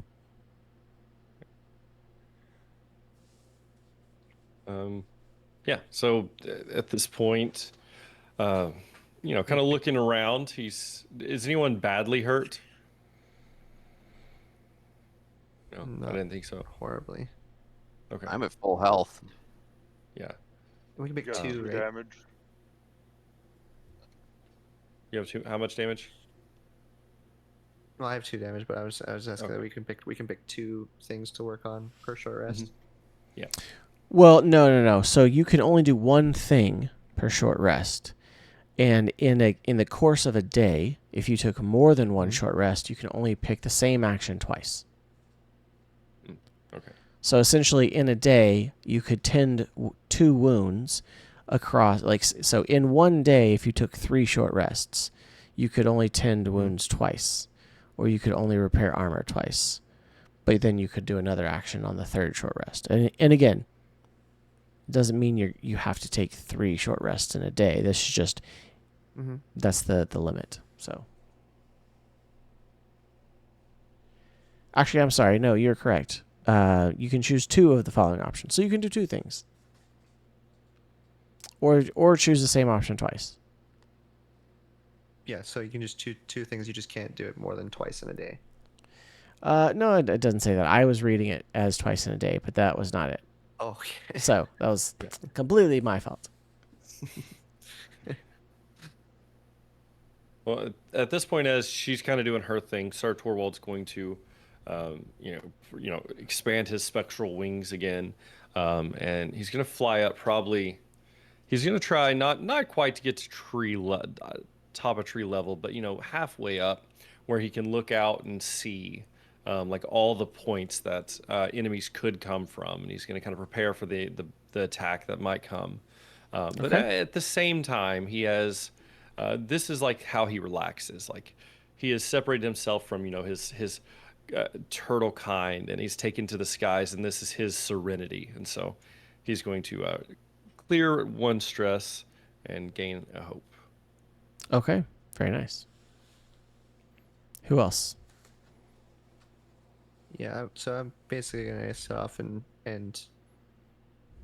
basically just patch up the wound that I got from that one guy, while also in that same spot, just kind of mending, kind of stitching that armor. Okay. There's another armor basically Yeah, together quickly. go ahead and roll a d4 plus 1, and let's see. It's 4 for the first thing I was gonna do. Okay. So yeah, you can go ahead and clear all of your health there. And then roll again for the repair armor, right? Yes. That is a 2.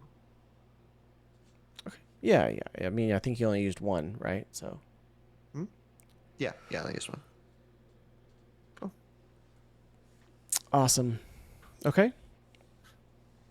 Let's see. Zyglethera.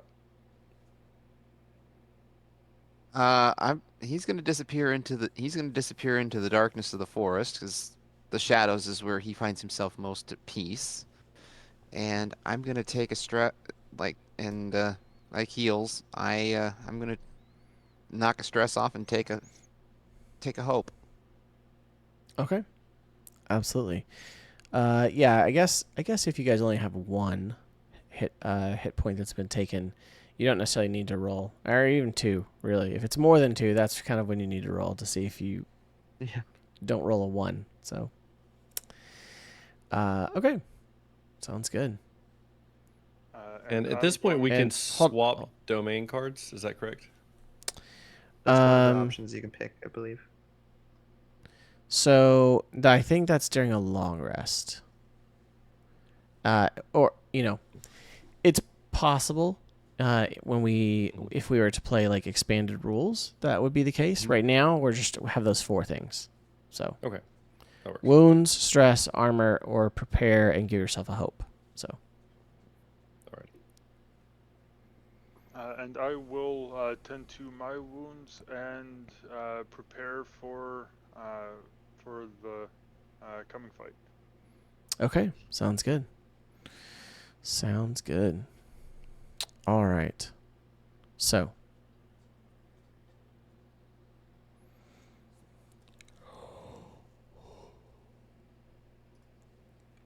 Pardon me. It's getting too late. Okay. So.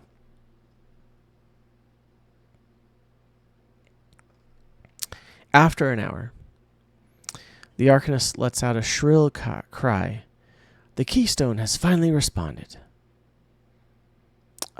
Quickly, surround me. The ritual must begin, or I'll lose the pathway. Hurry. Her body begins glowing brighter and brighter, still as her eyes roll backwards into her head, and the entire carriage kind of lifts a foot off the ground. A collection of unearthly screeches echoes from the woods, however, as nearby creatures are alerted to this arcane energy that is being drawn in. Okay? So, All right. Comrades, ready.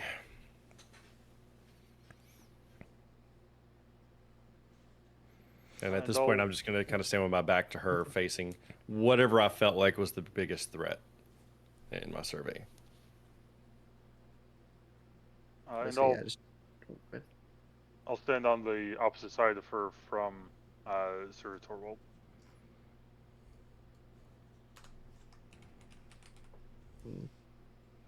Yeah, I'm gonna just draw my short bow and ready to shoot anything coming at us. I'm gonna take the side that's left.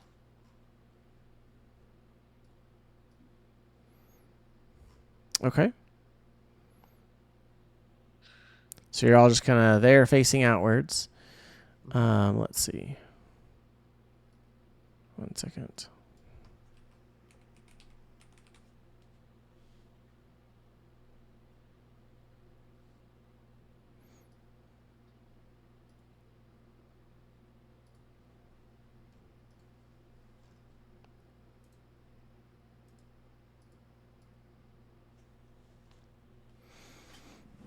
Okay.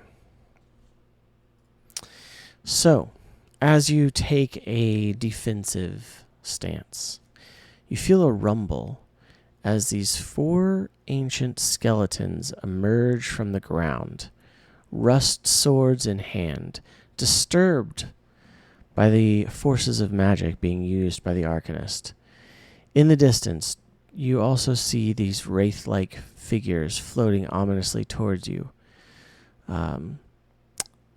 All right, so I'm going to start a countdown die for the ritual. Your goal is to hold off the enemies until her work is complete. So, the this kind of a fun mechanic, but it basically gives us the ability to use a d20 or another die as a countdown die to track the progress. And I can do it as a starting value. So I'm going to do that with I'm going to do it with something that's very simple for the time being. We're going to do a d4. So we're only going to go 4 rounds on this. Okay.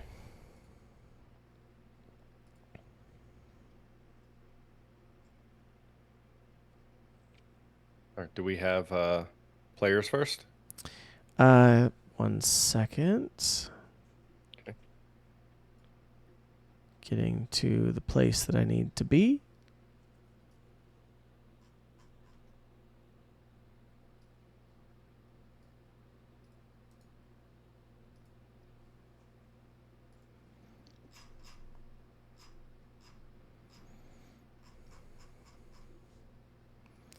One moment. Good.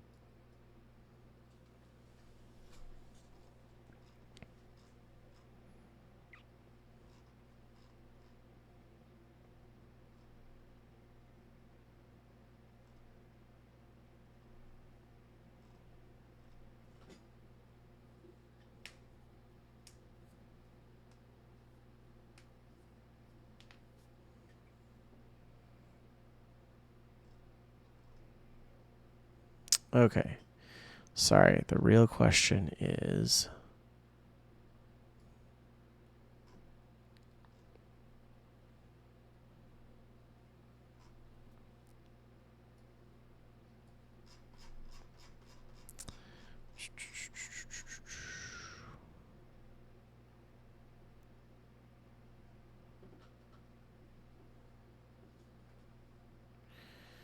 Sorry, 1 sec. I wanted to make sure I did something.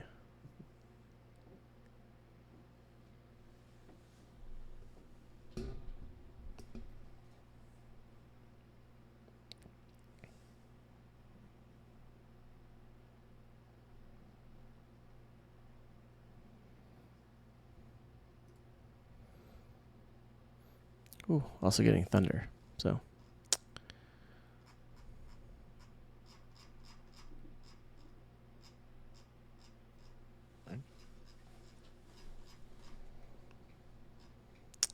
That is not what I wanted.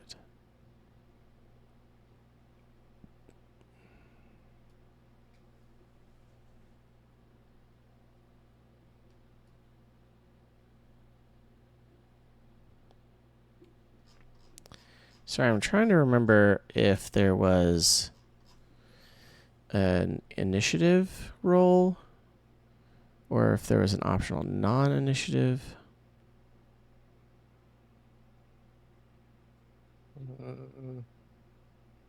Not sure.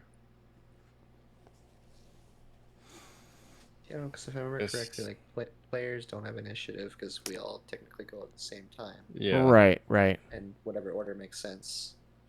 So where'd it go? And I think it's players first unless I'm using fear. So I do think that is the case. It does sound familiar, but Yeah. Yeah, it says moves in combat. It says combat has no initiative order, no rounds, no distinct number of actions. Instead, fights play out narratively. Moment to perfect. moment. Okay, that's what I thought. Yeah. I was just making sure that I wasn't misremembering that. So Right. okay. Yeah. So this is not a surprise round, obviously. Mm-hmm. So you are standing guard. These skeletons basically come up out of the ground within about 10 to 30 feet of you. So they're in close range. And then the wraith-like figures are quite far. So what do you guys do?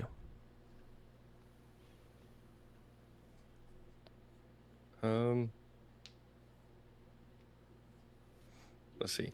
Okay, as soon as as soon as the skeletons pop up, I'm going to I'm going to use a hope and cast Bolt Beacon at one of them, probably the closest one to me, Okay. which is kind of like Guiding Bolt. And that is going to be a 18 with hope.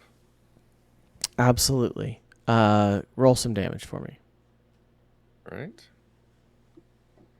And that is going to be 4 points of damage.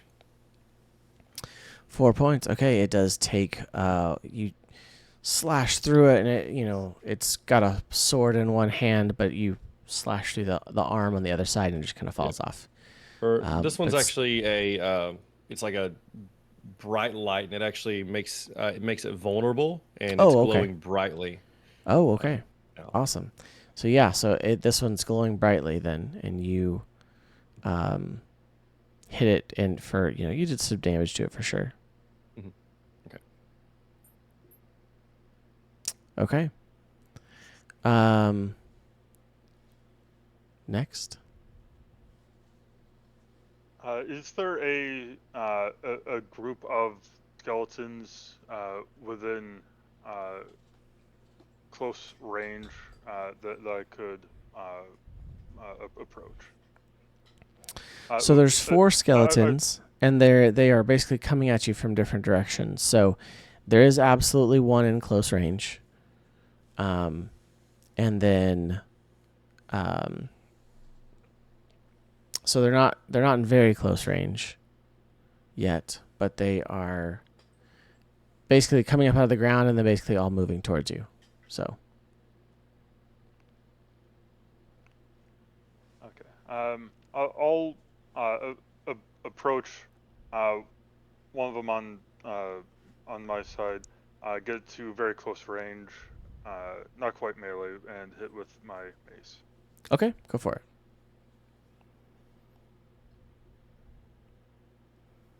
That is a 13 with fear. Okay. So yeah, you absolutely hit it. But I get to take a fear token.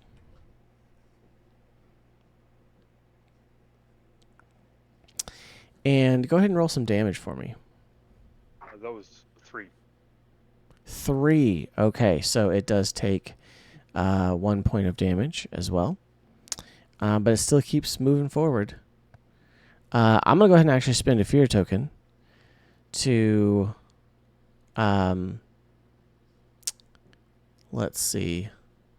So since Torvald used magic, right, and of some kind, and kind of highlighted himself, the whole group is going to rush forward towards him, almost like they were drawn to him in a way.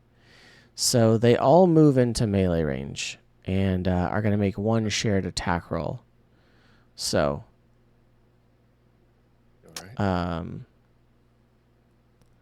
let's see here.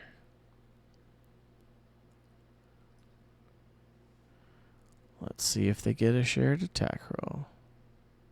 All right. Okay, well, they rush in and they all swing at you. However, a couple of them miss. A couple of them just kind of bounce off of your shell. They're not very coordinated per se, and you seem to be fine. So. Yeah. Yes. Come in then. All right. At that point, I'll pull out my hallowed axe, and I'm just prepared to attack. Perfect. Who's next?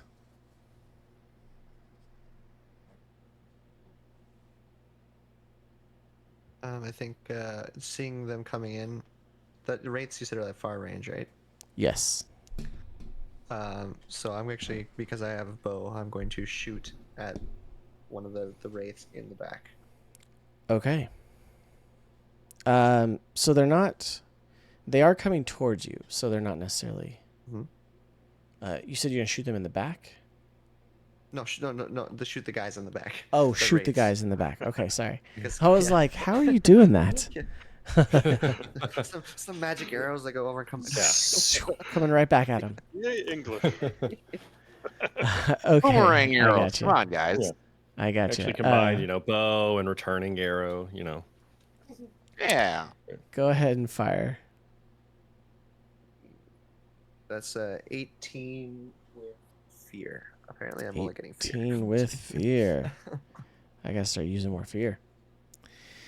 Okay, yeah. So you do absolutely hit. What is your damage? That dice is going to jail. That is 3. Yeah, we've all rolled very poorly on Or damage. 4, sorry. 4. Okay. Let's see. This D6 has rolled 1 4 times. Yeah, that's unfortunate. Yeah. So you hit it, but you don't feel like it did quite as much damage as you think it did. So, for what little it actually did. Yeah, I had a feeling it wouldn't.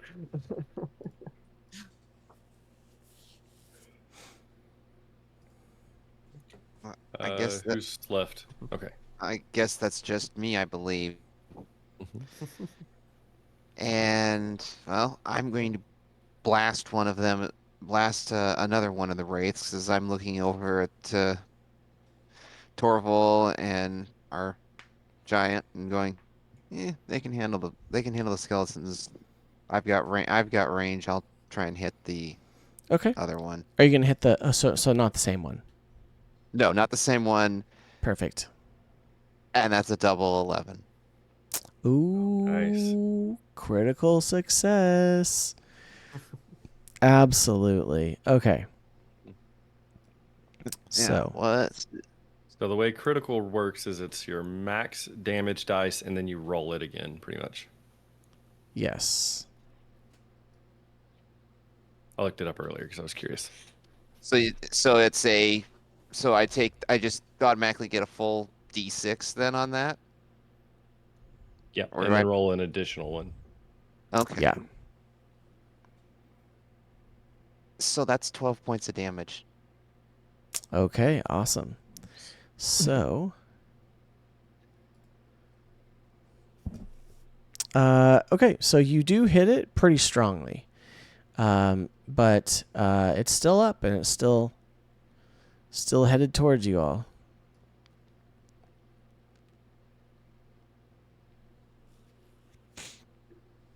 Is it back to us, or do they?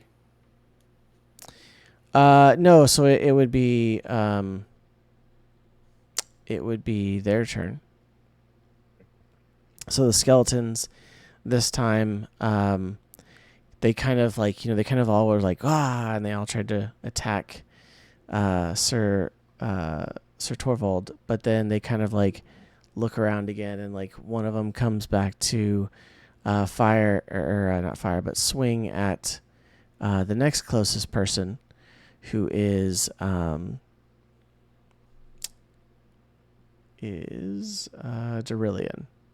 So, Derillian.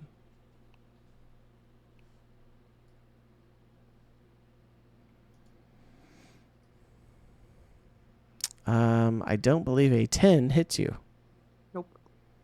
Okay, so that one misses you. Then another one does. 2 of them actually go for you, Torvald.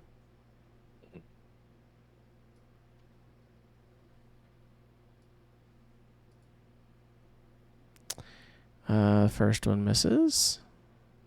And second one hits with the 17, I'm fairly sure. Mm-hmm. That absolutely hits, yeah. Okay, so it does 4 points of damage. So I'm assuming that is is 1. minor. Yeah, minor. Yep, so that unless is you minor. decide So to use armor. So I'll save that. I kind of take that blow. Remember, I'm noble but rugged. okay. All right, and then the last one tries to go for Cyglethron because he also used magic.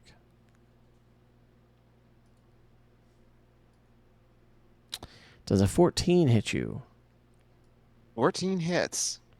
Okay. Then we'll do the damage. That would also be 4 points of damage. So, That's just 1 point. okay. Do you take it or do you let your armor absorb it? I'm taking it. I'm taking it. Okay. All right. The two wraiths continue to move forward slowly. Oh, there's just 2 wraiths? Yes, right now there's 2 wraiths. So there's Okay, 4 I like that skeletons better. and 2 wraiths. I like that better than what I was envisioning. Okay. Okay, so that back to us then. So the wraiths are gonna do something. So Oh, okay. Yeah, I'll back up. so they are.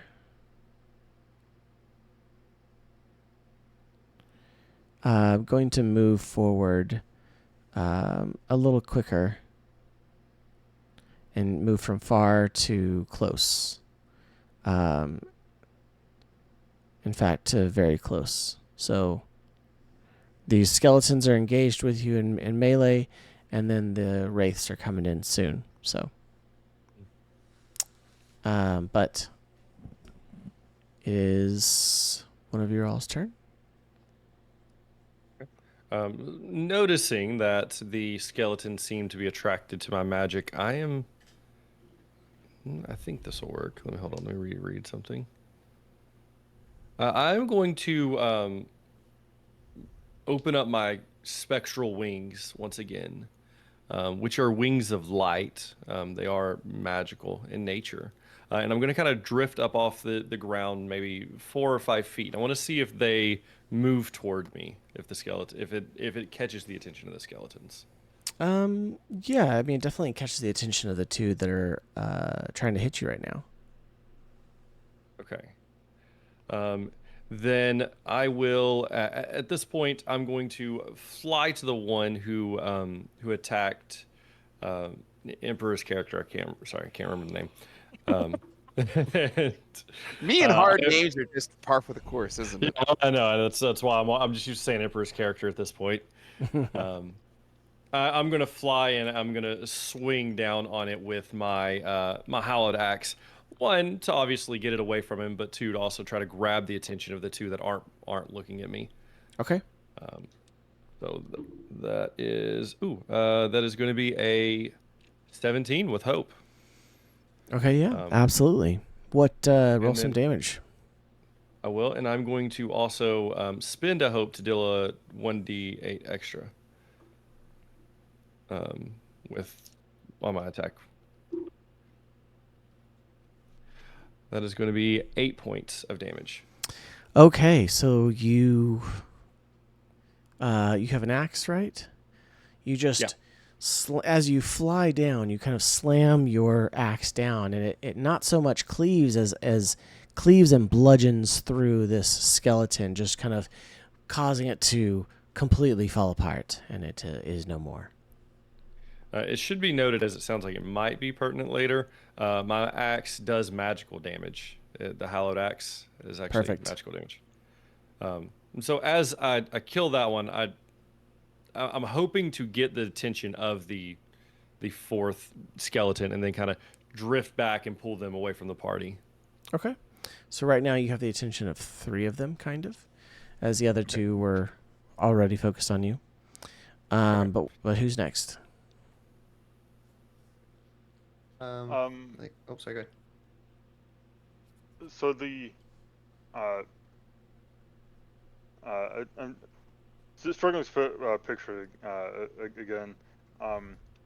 Is there a spot I could stand? Okay, so I guess first off, you mentioned there was some levitating going on earlier. Is the arcanist levitating off the ground? Yes, the arcanist is levitating off the ground. You have Sir Torval, who is flying off the ground, and you actually have Denilian?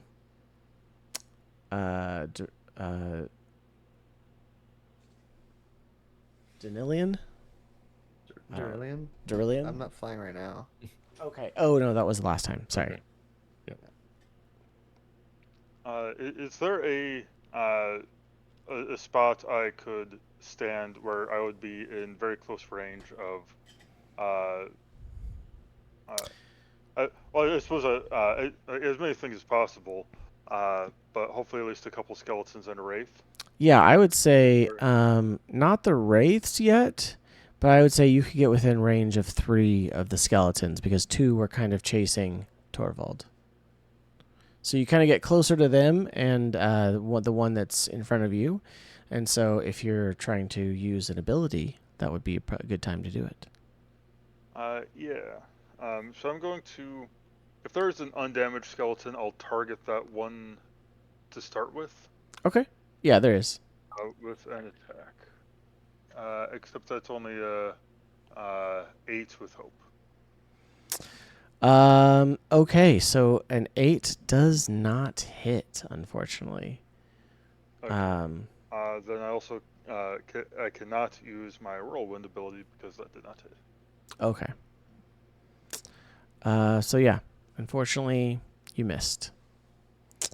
The skeleton was moving forward slowly, and you thought, "Oh yeah, I'll hit it because it'll like take a step," and it like stopped, and so it just like unintentionally avoided your your swing. Like every time I play a shooter, Yeah. I try to lead, shoot. Oh, no, they switch direction. Yeah. Yeah. Yeah. Of course. So, Yes, go ahead. So I'm basically gonna fly up now and kind of be a little bit of a shield for the arcanist, kind of putting myself between them. Okay. Or between the enemies and her.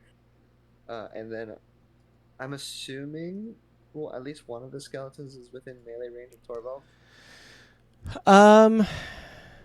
Toro, he kind of flew up a little bit. How far up did you fly? Yeah. I tried to stay like level with them, Okay, but I yeah. wanted them to see my wings and like be drawn to me. So I'm probably 3-4 feet off the ground. Okay, so yeah, then he's still within melee. So I'm gonna shoot at one of the skeletons. I mean, if not, then George is within melee. He just missed. Okay. I just need you just very close. Yeah, yeah. I'm just very close. Yeah. Oh, yeah. So it doesn't Oh, yeah. count for my sneak attack. It actually has to be melee. Okay, well, one of them definitely is close to Torvald. We'll say that. Yeah. Right. Because he flew down to hit one, so. That's probably not gonna hit anyways. It's 8. 8 does not hit, unfortunately. Yeah. So. Oh, and that's 8 with fear. Oh, even better.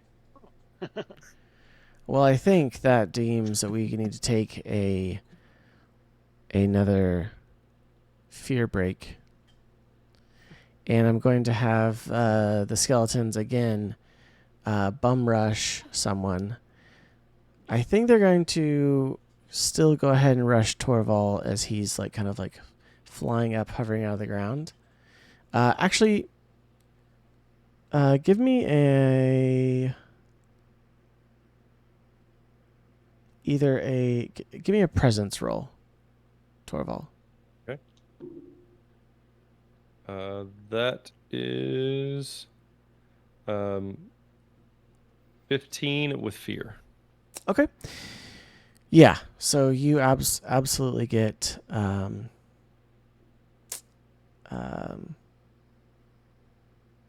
my gosh, my mind just went blank. Yeah, you're close to that one still, and they they basically are like, oh, yeah, we still want to hit him again, and so they kind of all rush forward again to try to hit you, and then make an attack. Does a 10 hit? A 10 does hit. Yes. Okay, so they are all going to. And am I within very close range to Torvald? I would say yes, you're in very close range. You're not in melee, but you're in very close range. Okay. Then I can intercept that with my I am your shield ability. Okay. We're really competing to like out tank each other. Right? Yeah, we are. We're like, Which one is Come that on. again? Which what? What ability were you using? Sorry. I am your shield. Okay. Okay. yeah. Funny enough, that was the domain card I was going to swap out for, and All get. right, so It was take- the I am your shield. So take your stress token, and then let's see.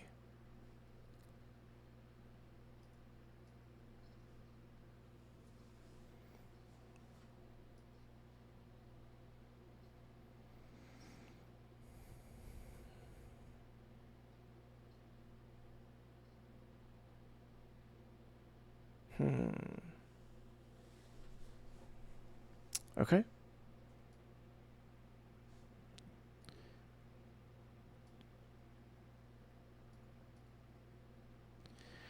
All right, so you are going to take.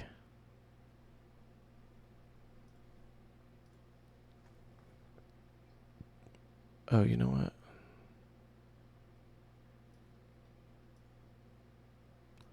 That was not what I meant to do. There we go. That's what I meant to do.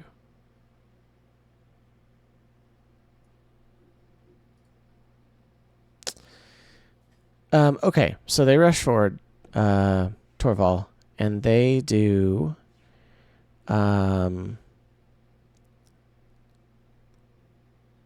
15 points of damage. Okay. So yeah, I intercept Or that. so it wasn't. Yeah, I was gonna say so. It wasn't Torval Okay. because you intercepted. So it was 15 points of damage. And they'll use 2 armor slots to. Okay, you can only use 1 armor slot per. The I am your shield. So, I Oh, take damage, I right. can mark any number of armor slots. That's right. I Oh. forgot. Your ability lets you do that. Yeah. Nice. But thanks for the correction. But yeah, the ability is. No, that's good. I appreciate that, and that's one of the reasons why that's good. That's a good perk. So, Mm-hmm. so you just took what one or none? No damage, but 2 armor slot Okay. All right. points. Perfect. Did you kind of eat that for me? Like, oh, well, Yeah. thank you. All What do you right. want? So, it is somebody else's turn if they'd like to go. I think I'm the only one that hasn't done anything yet. Well, let's do it then. Well, I'm going to attempt to blast one of the wraiths, but I rolled an 8 with fear. However, I'm going to tap into my ancestry and use fearless. Okay. So When that I- just it doesn't when I change the roll- success. Go ahead. Sorry. When I roll with fear, I can mark 2 stress to make it a roll with hope instead. Okay. So you didn't succeed, but you did get the hope roll. Okay. Sounds good. Let's see here. All right. You continue fighting. And I'm going to speed this up just a little bit. We're getting to the end of the countdown here.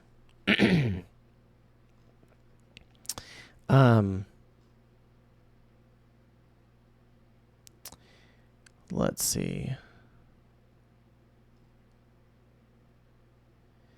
All right. As you fight, you deliver a powerful blow to the enemies in front of you. And the ritual ends. The carriage comes falling to the ground as the keystone vibrates with arcane energy. Then all at once, a soundless explosion erupts from the white fire arcanist, dissipating any of the remaining enemies who are still left.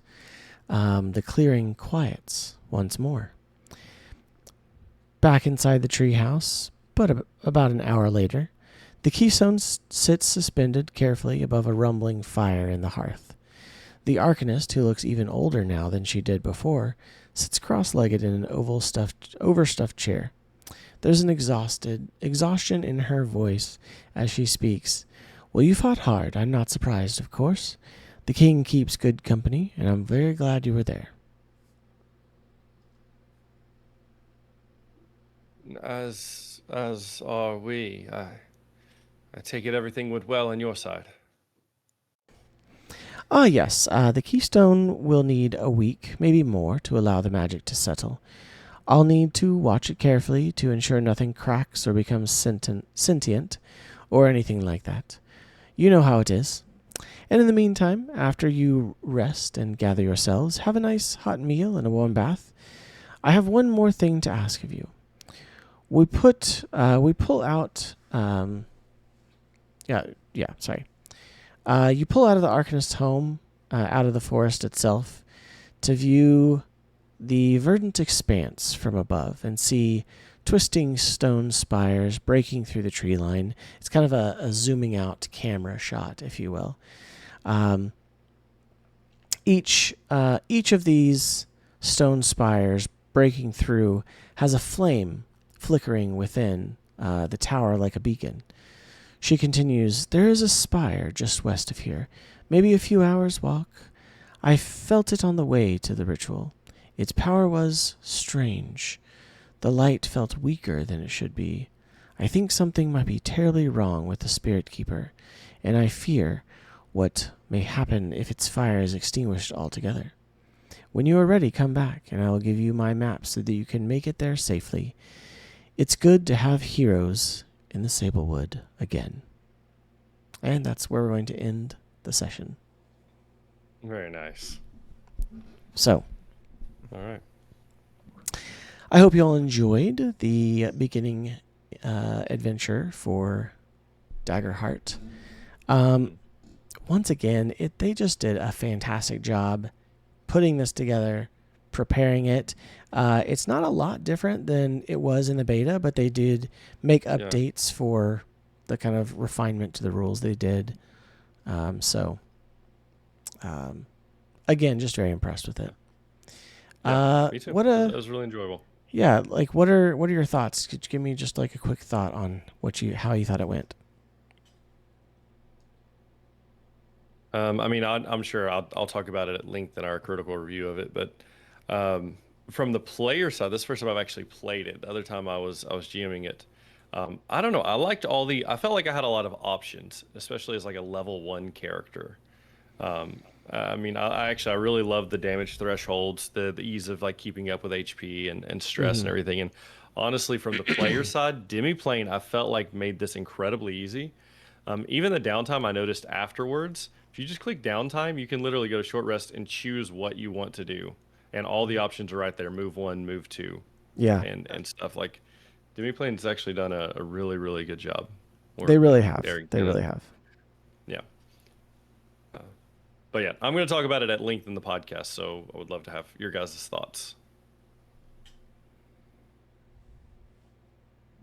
We'll start with Blocker. What do you think? I think I do like how it gives a little more freedom for storytelling on both sides, where even like in combat too a little bit, where it's not restricted to like, oh yeah, you're stuck to the specific order of things, how things are gonna happen, and even like the GM can basically say it's like, actually, I want to do this. Yeah. Yes, I love instead that. of being like, oh, I could do this, but I can't. Just have to wait. And I was being a little conservative with the fear tokens. Like I still had like three left. Well, I don't know if I could have nuked. I might have been able to nuke one of you, but I mean, even on that one attack by all the skeletons at once, I mean, I rolled 4. It was like 4d4s or 4d6s, and it was, I still only got 15 damage, which on one of you, even if it was the most damage, it was going to do 3 points of damage to you. And which to me, that was just major damage. That wasn't even severe to me. But you could have blocked it. So I could have, yeah. I had armor to take it down to minor, and I love that option. I don't like. To me, that felt really good. Is like I have the option to use up armor to reduce the damage I'm taking in, and like reduce the threshold and stuff. I thought that was cool. And it seems complicated when you first look at it, like the minor and major and severe damage thresholds, and the armor even. But in practice, you're like, oh, well, I don't even have to do any math. It's just, it's within this range. I only take 2 points. So yeah. The reduction in math is fantastic. I'll say I enjoy that. And I think, yeah, obviously too, you can still be tactical with it. I did not have time to like prepare a map or anything, so Right. Yeah.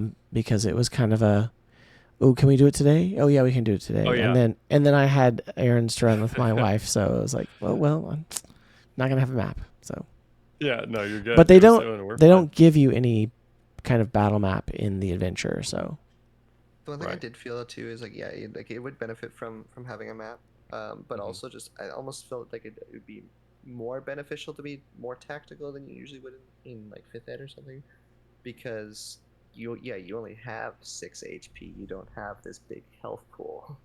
So if you do get hit hard, like twice, you're done Mhm. in the Yeah. beginning. Right. You could be like two-shotted. Yeah. Yeah. Mhm. So You you could. have to be more cognizant of what's going around. and there's definitely different nuances to play. Pardon me.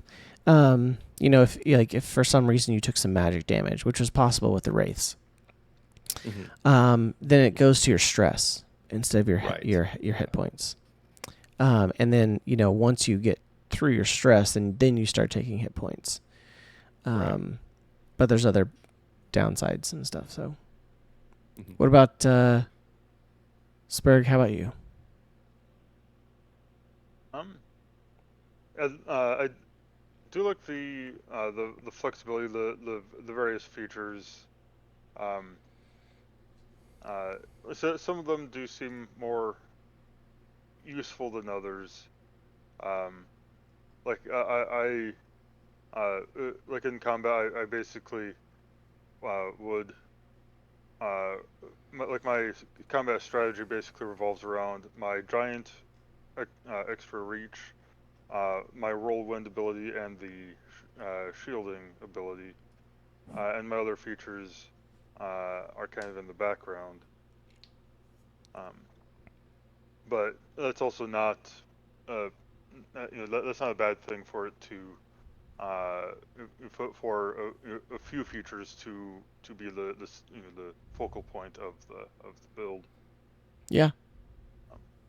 Another thought is that uh, I suppose we uh, uh, the experiences system is like feels like broad, vague, but I think that's just the experiences are probably a better tool for like a campaign where there's Yeah. going to be a chance for the different skill sets, the backgrounds, Absolutely. the More role chances for play. role play. Yeah. Yeah. So that's just something that didn't really come up uh, more than once or twice. I mean, if we had been sitting It's down, promising. yeah, if we'd been sitting down together, like at a table, and we had like 4+ hours, I probably would have, definitely encouraged more role play and tried to play up like Right. your interactions with the people in the village, or there's the section with the Strixwolf is a bit of a role play esque. You could either attack it or you could try to persuade it or befriend it, kind of thing. So, and yes, Senior the Emperor. I genuinely got no thoughts on this. Okay, Yeah. enjoyable, I not super really great, did- not bad. I You just really like it's good.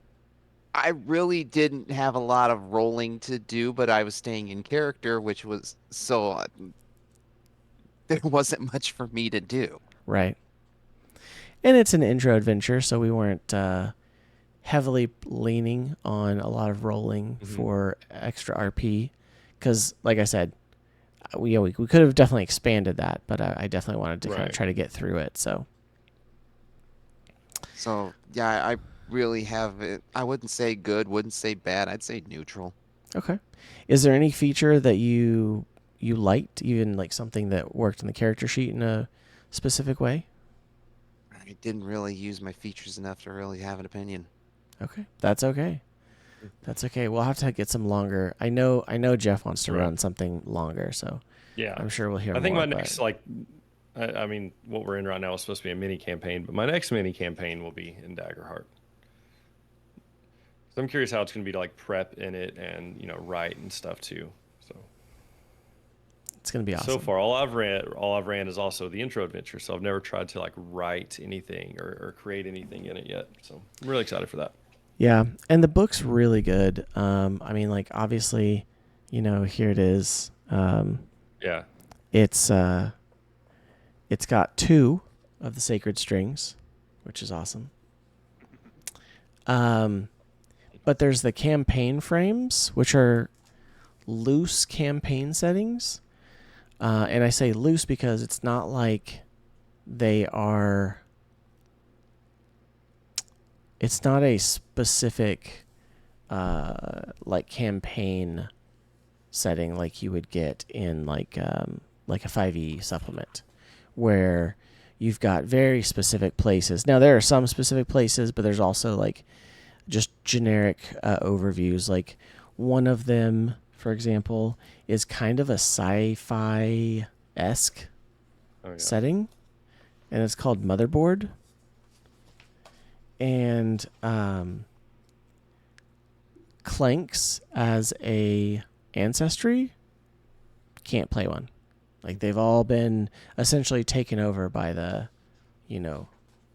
mechanical AIs and Oh, that's cool. such.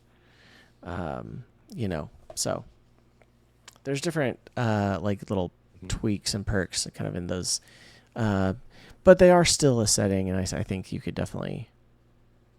There's also rules to make those. There's a lot of homebrew stuff, suggestions as well. So yeah, I'm really excited that they're focusing so much on like homebrew and creating your own things using their system and stuff.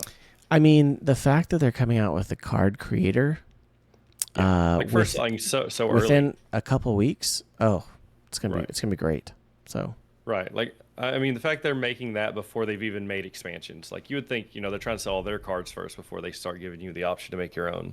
Yeah, but that's pretty awesome. No, I'm excited. Well, thank you, gentlemen, for playtesting with us. If you've watched through this entire thing, thank you for hanging out with us. Let us know where we made mistakes. I'm sure we did. It's been out for a week. So, yeah. And, and I didn't do a ton of prep because I wanted to go through the intro adventure. So, All right. Well, thank you all for joining us, and we will see you all next time.